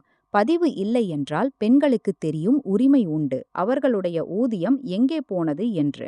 மெதுவாக மேலும் பெண்கள் முன் வரத் தொடங்கினார்கள். யாரோ சொன்னார்கள், தரமற்ற விளிம்பு என்ற பெயரில் கழிவு நடந்தது. அதே சேலை பின்னர் சக்சேனா விசின் கண்காட்சியில் முழு விலையில் விற்கப்பட்டது. யாரோ அந்த சேலையின் படத்தை மொபைலில் பாதுகாத்து வைத்திருந்தார்கள். இன்னொரு பெண் சொன்னாள், தாமத குற்றத்திற்காக அவளிடமிருந்து கழிக்கப்பட்டது. ஆனால் பொருளை எடுக்கும் வாகனமே 4 நாட்கள் தாமதமாக வந்திருந்தது. ஒரு விதவை நெசவாளர் குஷ் ருக்சானா சொன்னாள், ஊதியம் குறைவாக கிடைத்தபோது குணால் சொன்னான், வேலை வேண்டுமானால் கணக்கு கற்றுக் கொடுக்காதே என்று. மைத்ரி ஒவ்வொரு அறிக்கையையும் எழுத்துப்பூர்வமாக எடுத்தாள். கையொப்பம் போட முடியாத பெண்களின் அறிக்கைகளை 2 சுயாதீன உறுப்பினர்கள் முன் படித்துக் காட்டி கட்டை விரல் பதிவு எடுத்தார்கள். நந்தினி முழு செயல்முறையின் வீடியோ பதிவு செய்தாள். பின்னர் யாரும் பெண்களை அறிக்கை கொடுக்க தூண்டிவிட்டார்கள் என்று சொல்ல முடியாதபடி. இதே நேரத்தில் சக்சேனா விஸ் அடுத்த தொகுதிக்கு நூல் அனுப்புவதை நிறுத்தியது. செய்தி வந்தது, சங்கம் நிறுவனத்தின் இரகசிய ஊதிய அமைப்பில் தலையிட்டிருக்கிறது. எனவே நிலைமை தெளிவாகும் வரை புதிய வேலை கொடுக்கப்படாது என்று. இது த்ருவின் அழுத்தம். அவனுக்கு தெரியும், அன்றாட உற்பத்தியை நம்பியிருக்கும் குடும்பங்கள் சில நாட்களில் மைத்ரிக்கு எதிராக மாறலாம் என்று. முதல் 2 நாட்கள் உண்மையில் கடினமாக இருந்தது. சில பெண்கள் நந்தினியிடம் சொன்னார்கள், அவர்கள் தங்கள் அறிக்கையை திரும்பப் பெற விரும்புகிறார்கள் என்று. அவர்களுடைய கணவர்கள் கோபமாக இருந்தார்கள். வீட்டில் தானியம் மற்றும் குழந்தைகளின் கல்விக் கட்டணம் கேள்விக்குறி. மைத்ரி விளக்கினால், வெறும் உண்மையை காட்டுவது போதாது, மக்களுக்கு ஆபத்தை தாங்கும் வழியும் கொடுக்க வேண்டும். அவள் சங்கத்தின் கிடைக்கும் நிதியை ஆய்வு செய்தாள். அதில் சுமார் 2 லட்சம் இருப்புத் தொகை இருந்தது. அதை ஆண்டுகளாக எந்த அவசர நிலையிலும் பயன்படுத்தவில்லை. அவள் பரிந்துரைத்தாள், விதிகளின்படி உறுப்பினர்களின் அனுமதியுடன் அந்த தொகையின் ஒரு பகுதியை இடைக்கால ஊதிய உதவியாக கொடுக்கலாம். நந்தினி 2 பிற சமூக நிறுவனங்களுடன் பேசினாள். அவர்கள் சங்கத்தின் அளவில் சேலைகள் வாங்க தயாராக இருந்தார்கள். இது நிரந்தர தீர்வு அல்ல, ஆனால் இதனால் த்ருவின் உடனடி அழுத்தம் குறையலாம். பிரபாவதி பாய் 7 உறுப்பினர் மேலாண்மை குழு கூட்டத்தை கூட்டினாள். 5 உறுப்பினர்கள் இடைக்கால உதவிக்கு ஆதரவாக வாக்களித்தார்கள். முதல் முறையாக பெண்களுக்கு உணர்ந்தது, சக்சேனா விஸ் இல்லாமல் அவர்கள் முழுமையாக உதவியற்றவர்கள் அல்ல என்று. அதே கூட்டத்தில் 3க்கு மேற்பட்ட உறுப்பினர்களின் கையொப்பத்துடன் சிறப்பு பொதுக்குழுவை கூட்டும் தீர்மானம் நிறைவேற்றப்பட்டது. விதிகளின்படி மேலாண்மை ஒப்பந்தம், ஊதியச் சர்ச்சை மற்றும் வெடி ஒருங்கிணைப்பு உரிமைகள் குறித்து முடிவெடுக்க சிறப்பு பொதுக்குழு அவசியம். கூட்டத்தின் தேதி 12 நாட்களுக்கு பிறகு வைக்கப்பட்டது. அறிவிப்பு த்ரு, குணால் மற்றும் சக்சேனா விசுக்கும் அனுப்பப்பட்டது. அவர்களுக்கு பதிவுகளை சமர்ப்பிக்கவும் தங்கள் பக்கத்தை வைக்கவும் வாய்ப்பு கொடுக்கப்பட்டது. மைத்ரி சிறப்பாக எழுதினாள். எந்த நபரையும் முன் முடிவின் அடிப்படையில் குற்றவாளி என்று அறிவிக்கப்பட மாட்டார்கள். எல்லா ஆவணங்களும் உறுப்பினர்கள் முன் வைக்கப்படும். முடிவு வாக்கெடுப்பால் எடுக்கப்படும். த்ரூவ் இந்த அறிவிப்பை தனிப்பட்ட போர் அறிவிப்பாக புரிந்து கொண்டான். அவன் மைத்ரியை அழைத்துச் சொன்னான், கிராமப் பெண்களை தூண்டிவிடுவதால் எத்தனை குடும்பங்களுக்கு இழப்பு ஏற்படும் என்று உனக்கு தெரியாது. மைத்ரி கேட்டாள், பதிவுகள் சரியாக இருந்தால் உனக்கு கூட்டத்திற்கு பயம் ஏன்? த்ரூவ் சொன்னான், வியாபாரம் எல்லாவற்றையும் பொதுவில் வைத்து நடத்தப்படுவதில்லை. சில கழிவுகள் சந்தையில் இழப்பை சமன் செய்ய நடைபெறுகின்றன. மைத்ரி கேட்டாள், அப்படியானால் கழிவு சங்கத்தின் புத்தகத்தில் ஏன் இல்லை? த்ருவ் சில கணங்கள் மௌனமாக இருந்தான். பிறகு சொன்னான், அவன் ஒவ்வொரு பதிவையும் தனிப்பட்ட முறையில் பார்க்க முடியாது. குணால் செயல்பாட்டை பார்த்து கொண்டான். எங்காவது தவறு நடந்திருந்தால் உள்ளே சரி செய்யப்படும். மைத்ரி சொன்னாள், 28 லட்சம் மீண்டும் மீண்டும் நடந்த கழிவு. இது தவறு அல்ல, அமைப்பு. த்ருவின் குரல் கடுமையாயிற்று. உனக்கு குடும்பத்திடமிருந்து பழிவாங்க வேண்டும் என்பதால் எல்லாமே குற்றமாக தெரிகிறது. மைத்ரி பதில் சொன்னாள், உன் அம்மா என் அம்மாவை திருடன் என்று சொன்ன அன்றும் நீ இதையே செய்தாய். உண்மையான கேள்வியிலிருந்து தப்பித்து குற்றம் சாட்டுபவரை தவறு என்று காட்டினாய். த்ருவ் தொலைபேசியை துண்டித்தான். அதே நேரத்தில் இந்தூர் அலுவலகத்தின் கணக்கு உதவியாளர் சுரபி பாட்டிதாரின் செய்தி வந்தது. அவள்தான் தவறுதலாக நிலத் தொடர்பான மின்னஞ்சலில் மைத்ரிக்கு நகைலன் அனுப்பிய ஊழியர். அவள் சந்திக்க விருப்பம் தெரிவித்தாள். தொலைபேசியில் அதிகம் பேச மறுத்தாள். அடுத்த நாள் அவள் தேவாஸின் ஒரு பொது காஃபியில் வந்தாள். அவளுடைய முகம் பயத்தால் நடுங்கியிருந்தது. அவள் சொன்னாள், த்ரு எல்லா ஊழியர்களுக்கும் பழைய ஊதிய பதிவுகளை அழித்து புதிய விவரங்களை தயாரிக்க உத்தரவிட்டிருக்கிறான். அவர்களிடம் சொல்லப்பட்டது, கழிவு உண்மையில் தர இழப்பு, ஆனால் பெரும்பாலான பொருள் ஆய்வு அறிக்கைகள் இப்போது தயாரிக்கப்படுகின்றன.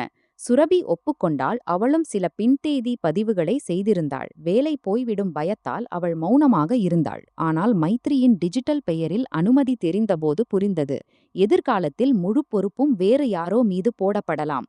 அவள் நிறுவனச் சர்வரிலிருந்து எந்த இரகசிய கோப்பையும் திருடவில்லை.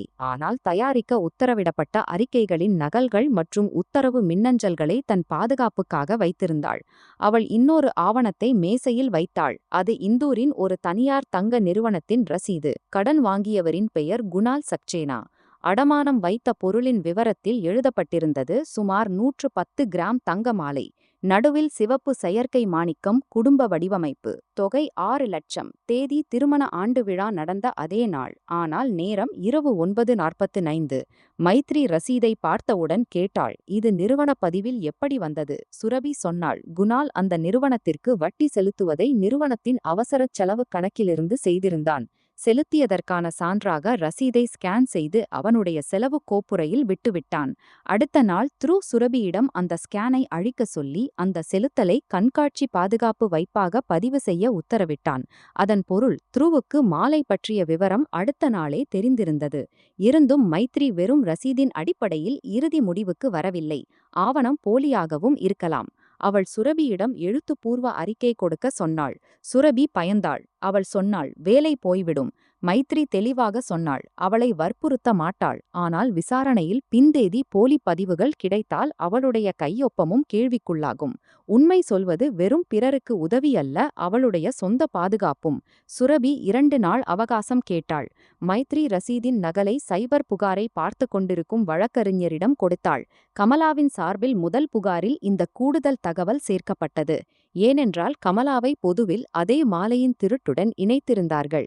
அவர்கள் போலீசிடம் கோரினார்கள், அந்த நிறுவனத்திலிருந்து அதிகாரப்பூர்வ உறுதிப்படுத்தல் வாங்க வேண்டும் என்று. போலீஸ் நிறுவனத்திற்கு அறிவிப்பு அனுப்பியது. 3 நாட்களில் உறுதிப்பட்டது. மாலையை உண்மையில் குணால் அடமானம் வைத்திருந்தான். அடையாளத்திற்கு ஆதார் அட்டை மற்றும் அவனுடைய கையொப்பம் இருந்தன.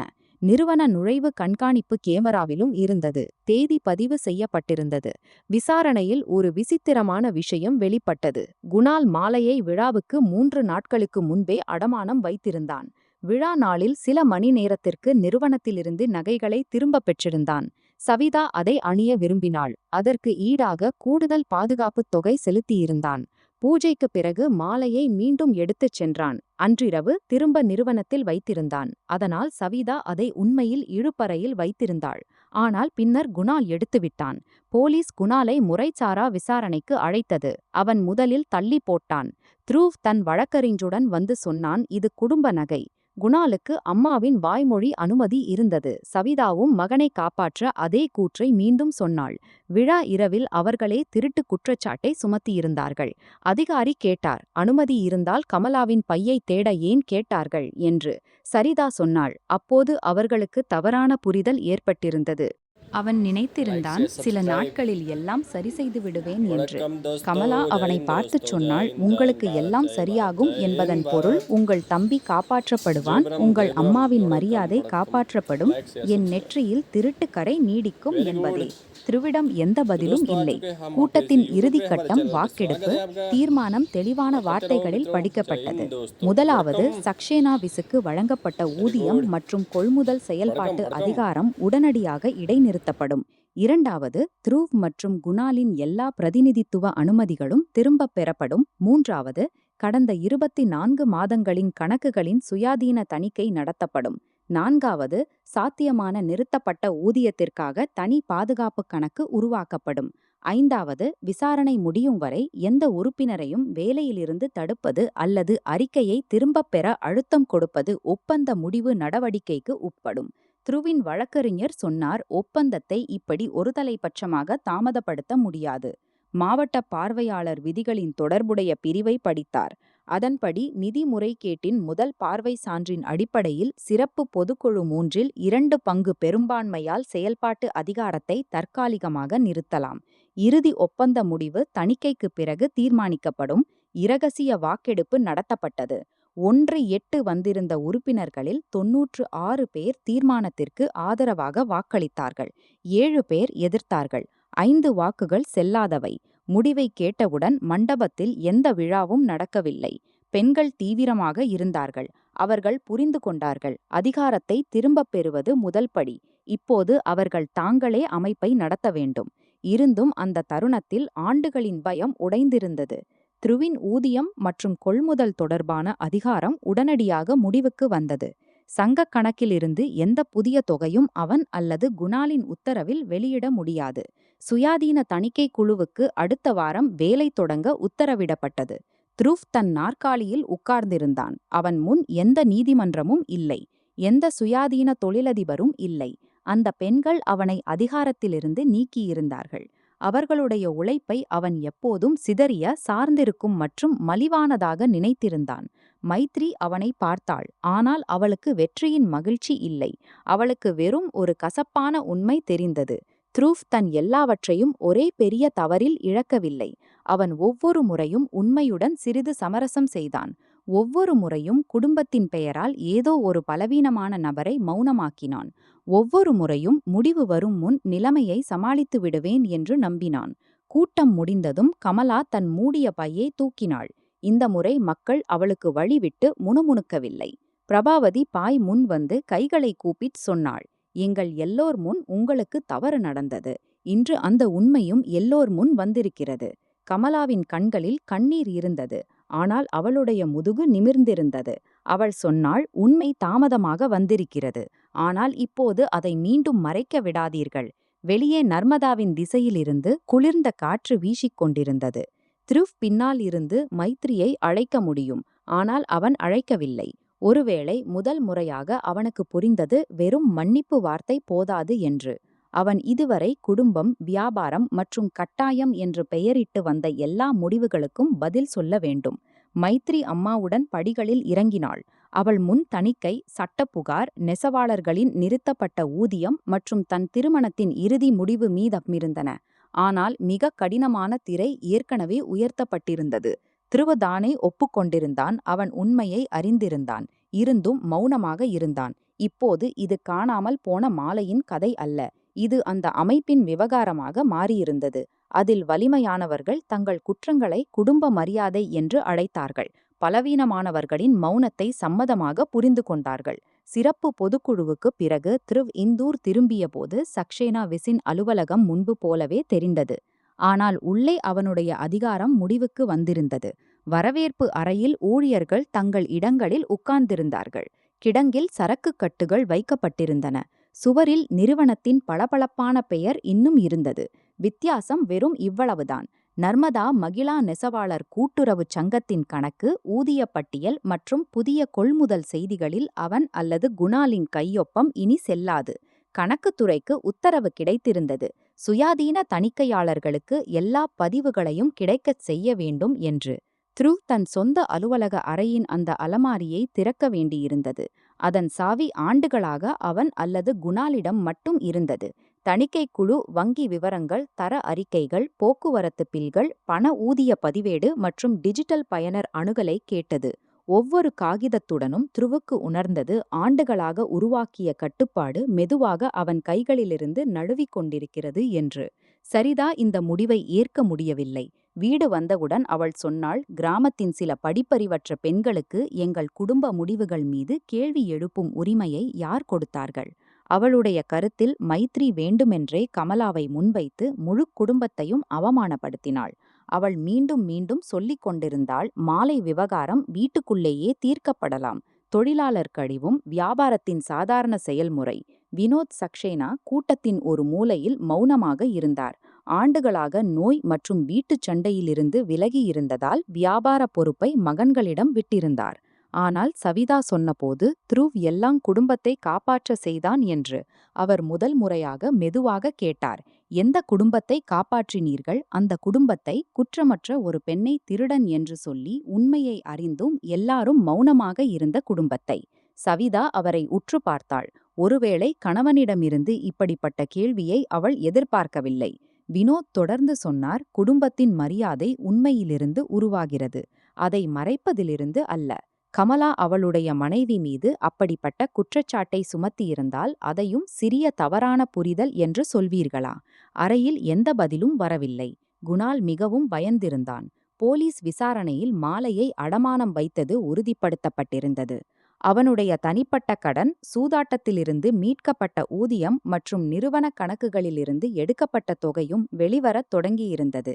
வழக்கறிஞர் விளக்கினார், அவன் ஒத்துழைக்கவில்லை என்றால் விவகாரம் வெறும் குடும்ப நகைக்குள் மட்டும் இருக்காது. நிறுவனம் மற்றும் கூட்டுறவு சங்கத் தொகையின் தனிப்பட்ட பயன்பாடு குற்றவியல் நம்பிக்கை மோசடியாக கருதப்படலாம். முதல் முறையாக குணால் தன் அறையின் கதவை மூடி பல மணி நேரம் அழுதான். இதுவரை ஒவ்வொரு கடினத்திலும் அவனை காப்பாற்றியிருந்தான். கல்லூரி கட்டணம் தாமதமாகச் செலுத்தப்பட்டது.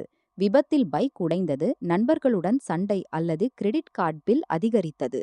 ஒவ்வொரு முறையும் அண்ணன் பணம் மற்றும் செல்வாக்கால் பிரச்சனையை முடித்து விடுவான். இந்த பழக்கம் அவனுக்கு நம்பிக்கை கொடுத்தது, முடிவு ஒருபோதும் அவன் வாசல் வரை வராது என்று. ஆனால் இந்த முறை தானே நெருக்கடியில் இருந்தான். அவன் குணாலிடம் தெளிவாக சொன்னான், இப்போது அவனுக்காக எந்த போலி பதிவும் தயாரிக்க மாட்டான். எந்த அதிகாரியின் மீதும் அழுத்தம் கொடுக்க மாட்டான். மாலையை மீட்க வேண்டும், கடன் விவரத்தை கொடுக்க வேண்டும், நிறுவனம் அல்லது சங்கத்தில் இருந்து தனிப்பட்ட பயன்பாட்டிற்குச் சென்ற தொகையின் கணக்கை திருப்பித் தர வேண்டும். குணால் கோபத்தில் சொன்னான், நீங்கள் எல்லாம் அறிந்திருந்தீர்கள், இப்போது முழு தவறையும் என் தலையில் போடுகிறீர்கள். ஒப்புக்கொண்டான். அவன் அறிந்திருந்தான். அவன் மேலும் சொன்னான், அன்றிரவு அல்லது அடுத்த நாள் எல்லா உண்மையையும் சொல்லியிருந்தால் கமலாவின் அவமானத்தை தடுத்திருக்கலாம். ஆனால் அவன் அப்படி செய்யவில்லை. அவன் தன் தம்பியின் குற்றத்தை மறைத்து குடும்பம் மற்றும் வங்கி முன்மொழிவை காப்பாற்ற விரும்பினான். இந்த முடிவில் அவன் குணாலை விட குறைந்த குற்றவாளி அல்ல. சவிதா இரு மகன்களின் உரையாடலை கேட்டுவிட்டாள். அவள் அறைக்குள் வந்து சொன்னாள், சொத்தை விற்க வேண்டிய அவசியமில்லை. கமலாவும் மைத்ரியும் இறுதியில் குடும்பம். சில நாட்களுக்குப் பிறகு கோபம் அடங்கும். அம்மாவை பார்த்துச் சொன்னான், இதையே நினைத்து கொண்டே நாங்கள் இங்கே வந்து சேர்ந்தோம். நீங்கள் இன்றும் நினைக்கிறீர்கள் யாரை அவமானப்படுத்தினோமோ அவர்கள் திரும்பி வந்து எல்லாம் மறந்து விடுவார்கள் என்று. சவிதா அவனை உணர்ச்சிகரமான அழுத்தத்திற்கு உள்ளாக்க முயன்றாள். அவள் சொன்னாள், வாழ்நாள் முழுவதும் மகன்களுக்காக தியாகம் செய்திருக்கிறேன். இன்று அதே மகன்கள் என்னை குற்றவாளியாக்குகிறார்கள். த்ரூ முதல் முறையாக அவளுடைய தியாகத்தை மறுக்கவில்லை. ஆனால் அதன் பின்னால் மறைந்திருந்த கோரிக்கையையும் ஏற்கவில்லை. அவன் சொன்னான், யாருக்காக செய்யப்பட்ட தியாகம் பிறரின் மரியாதை மீது உரிமை கொடுக்காது. அடுத்த வாரம் சுயாதீன தணிக்கை தொடங்கியது. விசாரணையில் கண்டுபிடிக்கப்பட்டது, நர்மதா மகிழா நெசவாளர் கூட்டுறவு சங்கத்திலிருந்து கழிக்கப்பட்ட 28 லட்சத் தொகையில் சுமார் 11 லட்சம் சக்சேனா விசின் சட்டவிரோத போக்குவரத்து, கெட்ட பொருள் மற்றும் நிர்வாகச் செலவில் செலவழிக்கப்பட்டிருந்தது. ஆனால் இந்த செலவுகளுக்கு சங்கத்தின் ஒப்புதல் வாங்கப்படவில்லை. சுமார் 9 லட்சம் குணாலுடன் தொடர்புடைய தனிப்பட்ட ஊதியம், கிரெடிட் கார்டு மற்றும் பிற வட்டிகளில் சென்றிருந்தது. மீதமுள்ள தொகை வெவ்வேறு வணிக கணக்குகளில் சுழற்றப்பட்டிருந்தது. அங்கிருந்து அதன் தெளிவான பயன்பாடு நிரூபிக்கப்படவில்லை. விசாரணை மேலும் காட்டியது, த்ருவ் ஒவ்வொரு தனிப்பட்ட ஊதியத்தின் விவரத்தையும் பார்க்கவில்லை. ஆனால் இந்த அமைப்பை பற்றி அவன் அறியாதவனும் அல்ல. மாதாந்திர சங்க அறிக்கைகளில் தரச் சரிசெய்தலின் விகிதம் தொடர்ந்து அதிகரித்துக் கொண்டிருந்தது. மைத்ரி திருமணத்தின் போது 2 முறை இந்த அசாதாரணம் குறித்து கேள்வி எழுதியிருந்தாள். ஆனால் த்ருவ் பதில் சொல்லியிருந்தான், குணால் உள்ளூர் மட்டத்தில் பார்த்து கொண்டிருக்கிறான் என்று. அவன் ஒருபோதும் சுயாதீன உறுதிப்படுத்தல் செய்யவில்லை. இந்த காரணத்தால் தணிக்கை முடிவு சொன்னது, குணால் நேரடி நிதி தவறான பயன்பாடு செய்திருக்கிறான். சங்கம் வட்டி மற்றும் தணிக்கை செலவு உட்பட மொத்தம் 35 லட்சம் வசூலிக்க கோரியது. சக்சேனா விசிட்டை முழுத் தொகையை உடனடியாக கொடுக்கும் பணம் இல்லை. வங்கியின் கடன் வரம்பு நில குத்தகை இல்லாததால் ஏற்கனவே நின்றுவிட்டிருந்தது. த்ருவிடம் 2 வழிகள் இருந்தன. சட்டப் போரை இழுத்து வியாபாரம் மற்றும் மரியாதை இரண்டையும் அழிப்பது அல்லது பொறுப்பை ஏற்று ஊதிய திட்டம் உருவாக்குவது. அவனுடைய வழக்கறிஞர் சொன்னார். விவாதத்தில் டிஜிட்டல் பதிவு, மாற்றப்பட்ட அறிக்கைகள் மற்றும் அவனுடைய அறிக்கைகள் அவனுக்கு எதிராக சென்றால் சமரச வழியை தேர்ந்தெடுக்க வேண்டும். நிறுவனம் முதல் தவணையாக 11 லட்சத்தை சங்கத்தின் பாதுகாப்பு கணக்கில் செலுத்தியது. குணாலின் விலையுயர்ந்த பைக் மற்றும் ஒரு முதலீட்டு திட்டத்தை விற்று சில லட்சம் திரட்டப்பட்டன. மீதமுள்ள தொகையை 6 மாதங்களில் செலுத்துவதற்கான எழுத்துப்பூர்வ உறுதிமொழி கொடுக்கப்பட்டது. ஊதியம் முழுமையாக செலுத்தப்படும் வரை த்ரூவ் மற்றும் குணால் சங்கத்தின் எந்த நிர்வாக பணியிலிருந்தும் விலக்கி வைக்கப்பட்டார்கள். கூடுதலாக குணால் மாலையை மீட்டு சவிதாவிடம் திருப்பிக் கொடுத்தான். ஆனால் அவன் சிவப்பு மெல்லிய பெட்டியை கொண்டு வந்தபோது சவிதா அதை கையில் எடுத்த பிறகு எந்த மகிழ்ச்சியையும் உணரவில்லை. அதே மாலை, அதற்காக அவர்கள் ஒரு குற்றமற்ற பெண்ணின் மரியாதையை நசுக்கியிருந்தார்கள்.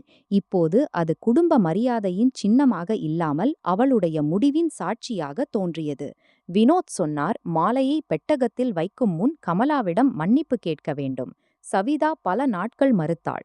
அவளுடைய வாதம் அப்போது அவள் பார்த்ததன் அடிப்படையில்தான் பதிலளித்தாள். ஆனால் ஒரு நாள் அவளுக்கு தெரிந்தது, உறவினர்களிடையே இப்போது முழு உண்மையும் பரவியிருக்கிறது. மக்கள் கமலாவை அல்ல, சக்சேனா குடும்பத்தை தவறு என்று சொல்கிறார்கள். எந்த அவமானத்திலிருந்து தப்பிக்க அவர்கள் உண்மையை அடக்கினார்களோ அது இப்போது ஆழமாகி விட்டிருந்தது. இருந்தும் அவளுடைய முதல் மன்னிப்புச் செய்தி உண்மையானதல்ல. அவள் கமலாவை அழைத்துச் சொன்னாள், நடந்ததை மறந்துவிடுங்கள். இரு குடும்பங்களின் மரியாதை கேள்வி. கமலா பதில் சொன்னாள், மறப்பதும் மன்னிப்பதும் ஒரே விஷயம் அல்ல. நீங்கள் இன்னும் சொல்லவில்லை, நீங்கள் தவறு செய்தீர்கள் என்று. சவிதா தொலைபேசியை துண்டித்தாள். அதே நேரம் தேவாஸ் மற்றும் மகேஸ்வருக்கு இடையே மைத்ரியின் வாழ்க்கை முன்னேறி கொண்டிருந்தது. சங்கம் சக்சேனா விசிலிருந்து தற்காலிகமாக பிரிந்த பிறகு பல நடைமுறை சிரமங்களை எதிர்கொண்டது. நூல் வாங்க முன்பணம் தேவைப்பட்டது. சேலைகளை யார் ஆய்வு செய்வார்கள்? பேக்கிங் மற்றும் போக்குவரத்து எப்படி நடக்கும்? வாடிக்கையாளர்கள் எங்கே கிடைப்பார்கள்? இந்த கேள்விகளுக்கு உடனடி பதில் இல்லை. மைத்ரி பெண்களுக்கு தெளிவான செய்தி கொடுத்தாள். வெறும் பழைய மேலாண்மையை நீக்குவதால் சுதந்திரம் கிடைக்காது. எல்லா அமைப்பும் மீண்டும் ஒரு நபரின் கையில் கொடுக்கப்பட்டால் சில ஆண்டுகளுக்கு பிறகு அதே பிரச்சினை புதிய பெயரில் திரும்பலாம். எனவே ஊதியம், கொள்முதல், தரம் மற்றும் விற்பனைக்கு தனிக்குழுக்கள் உருவாக்கப்பட்டன. ஒவ்வொரு குழுவிலும் குறைந்தபட்சம் 3 உறுப்பினர்கள். ஒவ்வொரு 6 மாதத்திற்கும் பொறுப்பு மாற்றும் விதி வைக்கப்பட்டது. படிக்க முடியாத பெண்களுக்கு படங்கள் மற்றும் வண்ணங்களின் அடிப்படையில் முக்கோண அமைப்பு உருவாக்கப்பட்டது. சிவப்பு அடையாளம் கெட்ட பொருளுக்கு, நீலம் விநியோகத்திற்கு, பச்சை முழு ஊதியத்திற்கு. ஒவ்வொரு ரசீதின் ஒரு நகல் நெசவாளரிடம் இருக்கும், மற்றொன்று சங்க அலுவலகத்தில். மாதாந்திர கூட்டத்தில் மொத்த தொகையுடன் ஒவ்வொரு கழிவின் காரணமும் படித்துக் காட்டப்படும். எந்த ஊதியத்திலும் சர்ச்சை ஏற்பட்டால் 2 சுயாதீன உறுப்பினர்களின் மறு ஆய்வு கட்டாயம். நந்தினி மாநில கைவினைத்துறை மற்றும் 2 சமூக முதலீட்டு நிறுவனங்களுடன் தொடர்பு கொண்டாள். ஒரு நிறுவனம் குறைந்த வட்டியில் செயல்பாட்டு மூலதனம் கொடுக்க ஆர்வம் காட்டியது, ஆனால் நிபந்தனை வைத்தது. சங்கத்திடம் பாதுகாப்பான சேமிப்பு மற்றும் பயிற்சிக்கான நிரந்தர இடம் இருக்க வேண்டும். மகேஷ்வரில் வாடகைக்கு ஏற்ற கட்டிடம் விலை உயர்ந்தது. அப்போது கமலா தன் வாழ்க்கையின் முன்மொழிவை வைத்தாள். அவள் சொன்னாள், நிலத்தின் ஒரு சிறிய பகுதி கிடங்கு மற்றும் பயிற்சி மையத்திற்கு பயன்படுத்தப்படலாம். ஆனால் இந்த முறை 15 ஆண்டு தெளிவற்ற ஒப்பந்தம் இருக்காது. அவள் நிலத்தை விற்க மாட்டாள், எந்த ஒரு நிறுவனத்திற்கும் நிரந்தர உரிமை கொடுக்க மாட்டாள். அவள் பரிந்துரைத்தாள், 5 ஆண்டு புதுப்பிக்கக்கூடிய குத்தகை ஒப்பந்தம் இருக்கட்டும். சந்தைப்படி வாடகை கிடைக்கட்டும். கட்டுமானத்தின் மீது சங்கத்திற்கு பயன்பாட்டு உரிமை இருக்கட்டும், உரிமை அல்ல. மைத்ரி அம்மாவிடம் கேட்டாள், நீங்கள் உணர்ச்சிகளில் முடிவெடுக்கிறீர்களா? கமலா சொன்னாள், முன்பு என்னிடமிருந்து நிலம் கேட்கப்பட்டது, ஒரு குடும்பத்தின் வியாபாரம் வளர. இப்போது நான் அதை கொடுக்க விரும்புகிறேன். வீட்டு பெண்கள் தங்கள் காலில் நிற்க. 2 விஷயங்களிலும் வித்தியாசம் இருக்கிறது. இந்த முறை சுயாதீன வழக்கறிஞர் ஒப்பந்தத்தை தயாரித்தார். அதை கமலா, சங்க மேலாண்மை குழு மற்றும் மாவட்ட கூட்டுறவு அதிகாரி படித்தார்கள். ஒவ்வொரு நிபந்தனையும் பொதுக்குழு முன் வைக்கப்பட்டது. உறுப்பினர்கள் பெரும்பான்மையால் ஏற்றுக்கொண்டார்கள். ஒப்பந்தத்தில் தெளிவாக எழுதப்பட்டது, நிலம் கமலாவின் தனிப்பட்ட சொத்தாக இருக்கும். எந்த வங்கிக் கடனுக்கும் அவளுடைய தனி எழுத்துப்பூர்வ சம்மதமின்றி அடமானம் வைக்க முடியாது. சங்கம் உடைந்தால் குத்தகை முடிவுக்கு வரும். கட்டுமானம் மிக பெரியதல்ல. நிலத்தின் முன்பகுதியில் வலுவான தகரம் மற்றும் செங்கல் கிடங்கு, திறந்த பயிற்சியிடம், சிறிய அலுவலகம் மற்றும் இயற்கை சாயத்திற்கு நீர் வசதி உருவாக்கப்பட்டது. மைத்ரி வேண்டுமென்றே பளபளப்பான கட்டிடத்தை விட பயன்பாட்டிற்கு முக்கியத்துவம் கொடுத்தாள். பெண்கள் சுவர்களில் நர்மதா, கருவிகள் மற்றும் நூலின் படங்களை வரைந்தார்கள். மையத்திற்கு யாரேனும் ஒருவரின் பெயர் வைக்கும் முன்மொழிவு வந்தது. சில உறுப்பினர்கள் அதை மைத்ரேய பயிற்சி மையம் என்று அழைக்க விரும்பினார்கள். ஏனென்றால் அவர்களுடைய கருத்தில் அமைப்பை மாற்றுவதில் அவள் அதிகம் உழைத்திருந்தாள். மைத்ரி இந்த முன்மொழிவை நிராகரித்தாள். அவள் சொன்னாள், ஒரு நிறுவனத்தின் அடையாளம் ஒரு நபரின் மீது நின்றால் எதிர்காலத்தில் முடிவுகளும் அந்த நபரின்படி நடக்கும். இறுதியில் அதன் பெயர் சா தாகா மையம் வைக்கப்பட்டது. பெயரின் பொருள் ஒவ்வொரு சேலையும் ஒரு கைவினையாளரின் உழைப்பால் மட்டும் அல்ல, நூல் தயாரிப்பவர், சாயமிடுபவர், நெசவாளர், முடிப்பவர் மற்றும் விற்பனையாளர் பல கைகளால் உருவாகிறது. மையத்தின் அதிகாரமும் அதேபோல் பகிரப்படும். கமலாவுக்கு உறுப்பினர்கள் விதவை மற்றும் தனித்த பெண் நெசவாளர்களுக்காக உருவாக்கப்பட்ட உதவி நிதியின் மேற்பார்வை பொறுப்பை கொடுத்தார்கள். அவள் பணம் கணக்கு எழுதத் தெரியாது, எனவே ஊதியத்தின் மீது அவளுக்கு தனியாக அதிகாரம் இல்லை. அவளுடன் 2 தேர்ந்தெடுக்கப்பட்ட உறுப்பினர்கள் மற்றும் ஒரு வெளி எழுத்தர் வைக்கப்பட்டார்கள். கமலாவின் வேலை விண்ணப்பங்களை கேட்பது, உண்மையான தேவையை புரிந்துகொள்வது மற்றும் சங்கத்திற்கு பரிந்துரை செய்வது. முதல் முறையாக ஒரு விதவை பெண் நோய்வாய்ப்பட்ட மகனின் சிகிச்சைக்கு உதவி கேட்டபோது கமலா அவளுடைய பேச்சை கேட்கும்போது தன் பழைய வாழ்க்கையை நினைவு கூர்ந்தாள். கணவர் இறந்த பிறகு அவளும் மாதக்கணக்கில் அலுவலகங்களை சுற்றினாள். எல்லா இடங்களிலும் அவளிடமிருந்து சான்று கேட்கப்பட்டது, அவள் உண்மையில் உதவிக்கு தகுதியானவள் என்று. இப்போது அவள் யாருடைய கண்ணியத்தையும் பறித்து உதவி கொடுக்க விரும்பவில்லை. அவள் விதி உருவாக்கினாள். விண்ணப்ப விவாதம் மூடிய கூட்டத்தில் நடக்கும். உதவி பெறும் பெண்ணின் பெயர் பொது பட்டியலில் போடப்படாது. மைத்ரியின் திருமண நிலை இன்னும் நிச்சயமற்றதாக இருந்தது. த்ரூவ் பல வாரங்கள் அவளுடன் தனிப்பட்ட முறையில் பேச முயலவில்லை. இடையில் வெறும் வழக்கறிஞர்கள் மற்றும் முறையான மின்னஞ்சல்கள் மூலம் தொடர்பு இருந்தது. சக்சேனா வீட்டில் அவளுடைய பெயர் இருந்தது. கூட்டு வங்கிக் கணக்கு மற்றும் சில காப்பீட்டு ஆவணங்களில் இருவரும் ஒருவருக்கொருவர் நியமனம் செய்யப்பட்டவர்கள். ஒரு நாள் த்ரூவ் செய்தி அனுப்பி அமைதியாக சந்திக்க கோரினான். இடத்தை தேர்ந்தெடுக்கும் உரிமையை மைத்ரிக்கு கொடுத்தான். அவள் இந்தூர் அல்லது தேவாஸ் வீட்டில் அல்ல, உஜ்ஜைனின் ஒரு மத்தியஸ்த மையத்தில் சந்திக்க முடிவு செய்தாள். அங்கு திருமணச் சர்ச்சைகளுக்கு பயிற்சி பெற்ற ஆலோசகர் இருப்பார். த்ரூவ் முதலில் வந்திருந்தான். சில மாதங்களில் அவனுடைய முகத்தின் பளபளப்பு குறைந்திருந்தது. அவன் முன்பு போல விலையுயர்ந்த சூட் அணியவில்லை. வெறும் சாதாரண சட்டை மற்றும் பேண்டில் இருந்தான். மைத்ரியை பார்த்தவுடன் எழுந்து வணக்கம் செய்தான். ஆனால் அவள் அருகில் வர முயலவில்லை. ஆலோசகர் இருவரிடமும் கேட்டார், நீங்கள் காப்பாற்ற விரும்புகிறீர்களா அல்லது பிரிவின் நிபந்தனைகளை தீர்மானிக்க விரும்புகிறீர்களா? த்ருவ் சொன்னான், முதலில் தன் கருத்தை வைக்க விரும்புகிறான். அவன் ஒப்புக்கொண்டான். கமலாவின் அவமானத்தின் போது தவறான பக்கம் பிடித்தான். மாலையின் உண்மை தெரிந்த பிறகும் மௌனமாக இருந்தான். போலி நில ஆவணத்தை ஆரம்ப வரைவு என்று சொல்லி அதன் தீவிர பொருளை குறைத்தான். அவன் மேலும் ஒப்புக்கொண்டான். மைத்ரியின் தகுதியை தனிப்பட்ட முறையில் பயன்படுத்தினான். ஆனால் பொது உரிமை மற்றும் அங்கீகாரம் கொடுக்கவில்லை. மைத்ரி அவனுடைய பேச்சை நடுவில் நிறுத்தவில்லை. த்ருவ் சொன்னபோது திருமணத்திற்கு இன்னொரு வாய்ப்பு கொடுக்க விரும்புகிறான் என்று அவள் கேட்டாள். நீ என்னை திரும்ப ஏன் விரும்புகிறாய்? த்ருவ் சொன்னான். 6 ஆண்டுகளுக்குப் பிறகு அவனுக்கு புரிந்தது, வீடு, வியாபாரம் மற்றும் குடும்பத்தில் அவனுடைய மிக நம்பகமான துணை மைத்ரிதான். அவன் மேலும் சொன்னான், தன் அம்மா மற்றும் தம்பியிடமிருந்து தனி எல்லைகள் வரையறுக்க முடியும். நிறுவனத்தில் மைத்ரிக்கு முறையான பங்குதாரர் அந்தஸ்து கொடுக்க முடியும். கமலாவிடம் பொதுவில் மன்னிப்பு கேட்க முடியும். மைத்ரி மெதுவாக பதில் சொன்னாள். நீ இன்றும் தீர்வில் எனக்கு நிறுவன பங்குதாரர் அந்தஸ்து கொடுக்கிறாய். பிரச்சனை எனக்கு பதவி கிடைக்காதது போல. பிரச்சனை இதுதான். நீ என் அம்மாவின் கண்ணியத்தை உன் குடும்ப வசதிக்கு குறைவாக நினைத்தாய். உண்மை அறிந்தும் மௌனமாக இருந்தாய். இப்போது நான் திரும்பினால் வாழ்நாள் முழுவதும் பார்த்து கொண்டே இருப்பேன். அடுத்த கடினமான சூழ்நிலையில் நீ யாரை காப்பாற்றுவாய்? உண்மையை அல்லது உன் பயத்தை? த்ருவ் சொன்னான். மக்கள் மாறலாம். மைத்ரி ஒப்புக்கொண்டாள். அது சாத்தியம். ஆனால் யாரோ ஒருவரின் மாற்றத்தின் சாத்தியம் மற்றவருக்கு அவருடன் வாழும் கடமையை சுமத்தாது. அவள் சொன்னாள், த்ருவின் மேம்படுத்தல் பயணத்தை எதிர்க்க மாட்டாள். ஆனால் அவனுடைய வெகுமதியாக திரும்ப மாட்டாள். சொத்து விவகாரம் பெரியதல்ல. இந்தூர் வீடு வினோத் மற்றும் சவிதாவின் பெயரில் இருந்தது. மைத்ரியின் தனிப்பட்ட நகைகள், சேமிப்பு மற்றும் திருமணத்திற்கு முந்தைய முதலீடுகள் அவளுடையவையாகவே இருந்தன. கூட்டு கணக்கில் உள்ள தொகையை இருவரும் சமமாக பங்கிட்டுக் கொண்டார்கள். மைத்ரி சக்சேனா விசில் பங்கு கோரவில்லை. ஏனென்றால் நிறுவன உரிமை ஆவணங்களில் அவளுடைய பெயர் எங்கும் இல்லை. அவள் ஊதியம் பெறாமல் செய்த வேலைக்காக தனியாக பொருளாதார கோரிக்கையும் வைக்கவில்லை. அவளுடைய வழக்கறிஞர் சொன்னார். ஆண்டுகளின் பங்களிப்பின் அடிப்படையில் அவள் அதிகம் கோரலாம். மைத்ரி பதில் சொன்னாள். அந்த 6 ஆண்டுகளின் விலையை நீதிமன்றத்தில் நிர்ணயிக்க விரும்பவில்லை. அவள் அவற்றிலிருந்து நிறைய இழந்தாள். ஆனால் திறமையும் பெற்றாள். இப்போது அந்த திறமையை தன் பெயரில் பயன்படுத்துவாள். விவாகரத்து நடைமுறை முடிய சில மாதங்கள் ஆயின. இறுதி விசாரணை நாளில் சரிதாவும் வரவில்லை. கமலாவும் வரவில்லை. மைத்ரி மற்றும் த்ருவ் தாங்களே ஆவணங்களில் கையொப்பமிட்டார்கள்.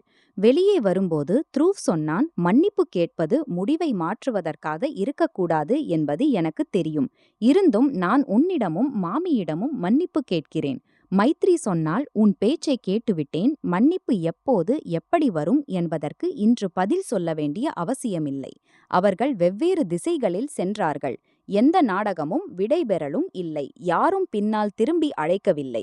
வெறும் ஒரு சட்ட உறவு முடிவுக்கு வந்தது. அதன் உணர்ச்சி எச்சங்களை இருவரும் தங்கள் தங்கள் வழியில் புரிந்து கொள்ள வேண்டியிருந்தது. சவிதா இறுதியாக கமலாவுக்கு ஒரு கடிதம் எழுதினாள். அந்த கடிதத்தை த்ருவ் அல்ல, வினோத் அஞ்சல் மூலம் அனுப்பியிருந்தார். அதில் சவிதா முதல் முறையாக தெளிவான வார்த்தைகளில் எழுதியிருந்தாள். அவர்கள் சான்றில்லாமல் கமலா மீது சந்தேகம் வைத்தார்கள். பொதுவில் அவளை அவமானப்படுத்தினார்கள். உண்மை வெளிவந்த பிறகும் தங்கள் தவறை ஒப்புக்கொள்ள தாமதித்தார்கள். அவள் மன்னிப்பு கேட்டாள். ஆனால் சந்திக்க வேண்டும் என்று கோரவில்லை. கமலா கடிதத்தை படித்து அலமாரியில் வைத்தாள். மைத்ரி கேட்டாள், நீங்கள் பதில் எழுதுவீர்களா? கமலா சொன்னாள், நான் அவர்களை மன்னித்து விட்டேனா இல்லையா என்பதை இப்போது எனக்கு தெரியாது. ஆனால் இப்போது அவர்களுடைய வார்த்தைகளுக்கு நான் பயப்படவில்லை. இவ்வளவு எனக்கு போதும். சக்சேனாவிஸ் சங்கத்தின் மீதமுள்ள தொகையை நிர்ணயிக்கப்பட்ட காலத்தில் செலுத்திவிட்டது. இறுதித் தவணைக்கு த்ருவ் தன் தனிப்பட்ட காரை விற்க வேண்டியிருந்தது. நிறுவனத்தின் ஒரு சிறிய சில்லறை கவுண்டரை மூட வேண்டியிருந்தது. வியாபாரம் முழுமையாக அழியவில்லை. ஆனால் இப்போது அது உண்மையான அளவிற்கு திரும்பியிருந்தது. கட்டுப்பாடற்ற விரிவாக்கம், போலி கண்காட்சிகள் மற்றும் குடும்ப தனிப்பட்ட செல்வங்கள் நிறுத்தப்பட்டன. வினோதின் ஆலோசனையில் நிறுவனம் வெளிக்கணக்காளரை நியமித்தது. எல்லா ஊதியங்களும் 2 நிலை அனுமதியுடன் நடைபெறத் தொடங்கின. குணால் பங்குதாரர் நிர்வாக அதிகாரத்திலிருந்து நீக்கப்பட்டு வெறும் விற்பனை உதவியாளர் பதவி கொடுக்கப்பட்டான். அவனுடைய சம்பளத்தின் ஒரு பகுதி தனிப்பட்ட கடன் செலுத்துவதற்கு சென்றது. அவன் இதை அவமானமாக நினைத்தான். ஆனால் முதல் முறையாக அவன் தன் செலவுக்கும் வருமானத்திற்கும் இடையிலான தொடர்பை கற்றுக்கொள்ள வேண்டியிருந்தது. த்ருவ் நெற்றவாளர்கள் முன் உரை ஆற்றவோ அல்லது தன்னை திருந்தியவன் என்று நிரூபிக்கவோ முயலவில்லை. ஒவ்வொரு தவணையுடன் ஊதிய விவரத்தை அனுப்பினான். இறுதித் தொகை செலுத்தப்பட்டதும் அவன் சங்கத்திற்கு ஒரு கடிதம் எழுதினான். இந்த தொகை எந்த கருணை அல்லது சமரசத்தின் அல்ல, உங்கள் உழைப்பின் நிலுவை ஊதியம். கடிதத்தில் அவன் தன் பாதுகாப்பை எழுதவில்லை. மைத்ரி கடிதத்தை படித்து சங்கக்கோப்பில் வைத்தாள். அவள் திருவுக்கு தனிப்பட்ட பதில் கொடுக்கவில்லை. சில கணக்குகள் வார்த்தைகளால் அல்ல, நடத்தையால் செலுத்தப்படுகின்றன. ஊதியம் செலுத்தப்பட்டிருந்தது, நம்பிக்கையை திரும்பப் பெற வேண்டிய அவசியமில்லை. ஒரு ஆண்டு முடிந்ததும் தாகா மையத்தின் முதல் வருடாந்திர பொதுக்குழு நடத்தப்பட்டது. பயிற்சி அறை சுத்தம் செய்யப்பட்டு நடுவில் வட்ட வடிவில் நாற்காலிகள் வைக்கப்பட்டன. மேடை கட்டப்படவில்லை, ஏனென்றால் பிரபாவதி பாய் சொன்னாள், முடிவெடுப்பவர்களும் கேட்பவர்களும் வெவ்வேறு உயரங்களில் உட்காரமாட்டார்கள். சுவரில் கடந்த ஆண்டின் வருமானம், செலவு, ஊதியம் மற்றும் உதவி நிதி விவரங்கள் பெரிய எழுத்துக்களில் ஒட்டப்பட்டிருந்தன. சங்கம் அந்த ஆண்டில் 5000க்கு மேல் சேலைகள் மற்றும் துப்பட்டாக்களை விற்றிருந்தது. வருமானம் மிக பெரியதல்ல, ஆனால் ஊதியம் நேரத்தில் கொடுக்கப்பட்டிருந்தது. முதல் முறையாக ஒவ்வொரு பெண்ணுக்கும் தெரிந்தது, அவளுடைய வேலையின் விற்பனை விலை என்ன, நூல் செலவு எவ்வளவு, போக்குவரத்தில் எவ்வளவு சென்றது, சங்க நிதியில் எவ்வளவு மிஞ்சியது என்று. சில உற்பத்திகளில் இழப்பும் ஏற்பட்டது. ஒரு இயற்கை சாயத் தொகுதி வெயிலில் மங்கிப்போனது. 2 பெரிய வாடிக்கையாளர்கள் பொருளை திருப்பி அனுப்பியிருந்தார்கள். மைத்ரி இதை மறைக்கவில்லை. முழு தொகையும் கூட்டத்தில் சொல்லப்பட்டது. உறுப்பினர்கள் முடிவு செய்தார்கள், இழப்பின் சுமை எந்த ஒரு நெசவாளர் மீதும் போட்டப்படாது. தரக்குழு மற்றும் பயிற்சி பட்ஜெட்டிலிருந்து அது பகிரப்படும். இந்த முடிவு பழைய அமைப்பிலிருந்து முற்றிலும் மாறுபட்டது. அதில் ஒவ்வொரு ஆபத்தும் மிக பலவீனமான பெண்ணின் ஊதியத்திலிருந்து கழிக்கப்பட்டது. கூட்டத்தின் போது புதிய அதிகாரிகள் தேர்ந்தெடுக்கப்பட்டார்கள். பிரபாவதி பாய் தலைவர் பதவியிலிருந்து விலக விருப்பம் தெரிவித்தாள். மற்றொரு பெண்ணுக்கு வாய்ப்பு கிடைக்க ருக்ஷானா புதிய தலைவராக தேர்ந்தெடுக்கப்பட்டாள். சகுந்தலா பாய் கொள்முதல் குழுவில் வந்தாள். 24 வயது இளம் பெண் ஃபர்ஹீன் சமீபத்தில் கணினி பயிற்சி பெற்றிருந்தாள். டிஜிட்டல் ஊதிய பதிவு பொறுப்பை ஏற்றாள். மைத்ரியை நிரந்தர மேலாண்மை இயக்குனராக்கும் முன்மொழிவு வந்தது. ஆனால் அவள் மீண்டும் மறுத்தாள். நிதி ஆலோசகராக இன்னொரு ஆண்டு வேலை செய்வதற்கும் 2 உள்ளூர் இளைஞர்களுக்கு பயிற்சி கொடுப்பதற்கும் சம்மதித்தாள். அவளுடைய நோக்கம் நிறுவனத்தை தன்னின்றி இயங்கும் தகுதியுடையடாக்குவது. கூட்டத்தின் இறுதிக் கட்டத்தில் கமலா உதவி நிதி அறிக்கையை படித்தாள். அவள் சொன்னாள், ஆண்டு முழுவதும் 17 பெண்களுக்கு உடல் நலம், குழந்தைகளின் கல்வி மற்றும் அவசர தேவைகளுக்கு உதவி கொடுக்கப்பட்டது. எல்லா தொகைகளும் 3 உறுப்பினர் குழுவால் அனுமதிக்கப்பட்டன. எந்த பெண்ணும் தன் தனிப்பட்ட சிரமத்தை பொதுக்குழுவில் சொல்ல வற்புறுத்தப்படவில்லை. அறிக்கை முடிந்ததும் கமலா கண்ணாடியை கழற்றினாள். ஒரு ஆண்டுக்கு முன் அவள் சக்சேனா வீட்டின் அறையில் தன் பையை மார்புஸ்ட் அணைத்து நின்றிருந்தாள். அங்கு அவளிடமிருந்து தன் குற்றமற்ற தன்மையை நிரூபிக்க எதிர்பார்க்கப்பட்டது. இன்று அவள் முன் 100க்கும் மேற்பட்ட பெண்கள் உட்கார்ந்திருந்தார்கள். அவளுடைய கையில் அப்படிப்பட்ட நிதி இருந்தது. அதன் பயன்பாடு யாருடைய கண்ணியத்தையும் காப்பாற்ற செய்யப்பட்டது. மைத்ரி பின்னால் வரிசையில் உட்கார்ந்து அம்மாவை பார்த்து கொண்டிருந்தாள். அவள் உள்ளே பெருமை இருந்தது, ஆனால் அந்த பெருமை பழிவாங்கலின் வெற்றியிலிருந்து வரவில்லை. அது அந்த மாற்றத்தின் விளைவு. அதில் கமலா தன்னை கருணையின் பொருளாக அல்ல, முடிவெடுக்கும் நபராக நினைத்திருந்தாள். கூட்டத்திற்கு பிறகு எல்லா உறுப்பினர்களும் மைய முற்றத்தில் கூடினார்கள். அங்கு புதிய தொகுதியின் நூல்கள் வைக்கப்பட்டிருந்தன. பெண்கள் நிறம், வடிவமைப்பு மற்றும் அடுத்த மாத உற்பத்தி குறித்து விவாதிக்கத் தொடங்கினார்கள். யாரும் மைத்ரியின் உத்தரவுக்காக காத்திருக்கவில்லை. வெவ்வேறு குழுக்கள் தங்கள் முன்மொழிவுகளை எழுதி கொண்டிருந்தார்கள். அவை அடுத்த கூட்டத்திற்கு பதிவு செய்யப்பட்டு கொண்டிருந்தன.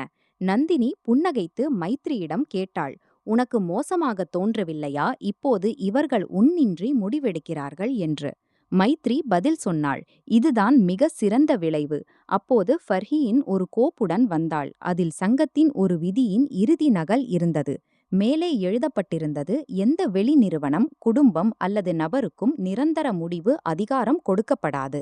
ஒவ்வொரு முக்கிய நிதி முடிவும் வாக்கெடுப்பால் எடுக்கப்படும். ஒவ்வொரு உறுப்பினருக்கும் கேள்வி கேட்க, பதிவு பார்க்க, கருத்து வேறுபாடு பதிவு செய்ய சம உரிமை இருக்கும். மைத்ரி கையொப்பமிடுவதற்கு பதிலாக கோப்பை புதிய தலைவர் ருக்சானாவிடம் ஒப்படைத்தாள். ருக்சானா உறுப்பினர்களை பார்த்து கேட்டாள், ஒப்புதல் உண்டா? முற்றத்தில் பல கைகள் ஒரே நேரத்தில் உயர்ந்தன. அந்த தருணத்தில் மைத்ரிக்கு புரிந்தது, அவளுடைய கதையின் முடிவு எந்த நீதிமன்ற தீர்ப்பிலோ, கணவனின் தோல்வியிலோ அல்லது தன் தனிப்பட்ட வெற்றியிலோ இல்லை. உண்மையான முடிவு அங்கே இருந்தது. எங்கே ஒரு காலத்தில் பெண்களின் குரல் ஊதிய ரசீதில் கட்டை விரல் பதிவுக்கு அப்பால் செல்லாமல் இருந்ததோ, அவர்கள் இப்போது தங்கள் உழைப்பு, பணம் மற்றும் எதிர்காலம் மீது தாங்களே வாக்களித்துக் கொண்டிருந்தார்கள். கமலா அவள் அருகில் வந்து நின்றாள். அவள் மெதுவாக சொன்னாள், "நீ என் மரியாதையை திருப்பிக் கொடுத்தாய்." மைத்ரி அம்மாவின் கையை பிடித்தாள். "மரியாதையை யாரும் திருப்பிக் கொடுக்கவில்லை அம்மா, அது உங்களுடையது. நாங்கள் வெறும் பிறர் அதை பறிக்க விடுவதை நிறுத்தியிருக்கிறோம்." முற்றத்தின் மூலையில் தறி இயங்கத் தொடங்கியது. மரத்தின் வழக்கமான ஒலி உரையாடலுக்கு இடையே பரவியது. ஒரு நூல் இன்னொரு நூலுடன் இணைந்தது. ஆனால் எந்த நூலும் தனியாக முழு அடித்தளத்தின் உரிமையாளராக இல்லை. ஒவ்வொரு நிறத்திற்கும் அதன் இடம் இருந்தது. ஒவ்வொரு கைக்கும் அதன் பங்கு. ஒவ்வொரு முடிவிலும் ஒவ்வொரு உறுப்பினரின் பங்களிப்பு. மைத்ரி அந்த ஒலியைக் கேட்டு எந்த அறிவிப்புமின்றி புன்னகைத்தாள். அவள் திருமணத்தை இழந்திருந்தாள், ஆனால் தன்னை கண்டுபிடித்திருந்தாள். கமலா ஒரு நிலத்தை காப்பாற்றியிருந்தாள், ஆனால் அதைவிட அதிகமாக பெண்களுக்கு வழியை திறந்திருந்தாள். அவர்கள் தங்கள் அதிகாரத்தை இழந்து பொறுப்பின் பொருளை கற்றுக்கொண்டார்கள். சங்கத்தின் பெண்கள் அறிந்து கொண்டார்கள். மரியாதை வெறும் நல்ல நடத்தையின் நம்பிக்கை அல்ல, விதிகள், வெளிப்படைத்தன்மை மற்றும் பகிரப்பட்ட அதிகாரத்தால் பாதுகாக்கப்படுகிறது. எந்த குடும்பம் அல்லது நிறுவனத்தையும் காப்பாற்றுவதன் பொருள் ஒவ்வொரு அவமானத்தையும் தாங்கிக் கொண்டே இருப்பதல்ல. சில சமயம் அதை காப்பாற்றும் ஒரே வழி இதுதான்: பொய்யின் கீழ் புதைந்திருக்கும் உறவை உடைந்து போக விடுவது. அதனால் உண்மை மற்றும் சமத்துவத்தின் மீது ஏதோ புதியதை கட்டியெழுப்ப முடியும். अगर आपको हमारी स्टोरी पसंद आई हो तो लाइक, शेयर, सब्सक्राइब करना ना भूलें, क्योंकि ऐसी स्टोरी सिर्फ हमारे चैनल पर आपको सुनने को मिलेगी और कहीं सुनने को नहीं मिलेगी। आपको स्टोरियाँ सुनना पसंद है तो चैनल को कर दीजिए सब्सक्राइब, और मिलते हैं एक ऐसी स्टोरी में। तब तक के लिए जय हिंद, जय भारत।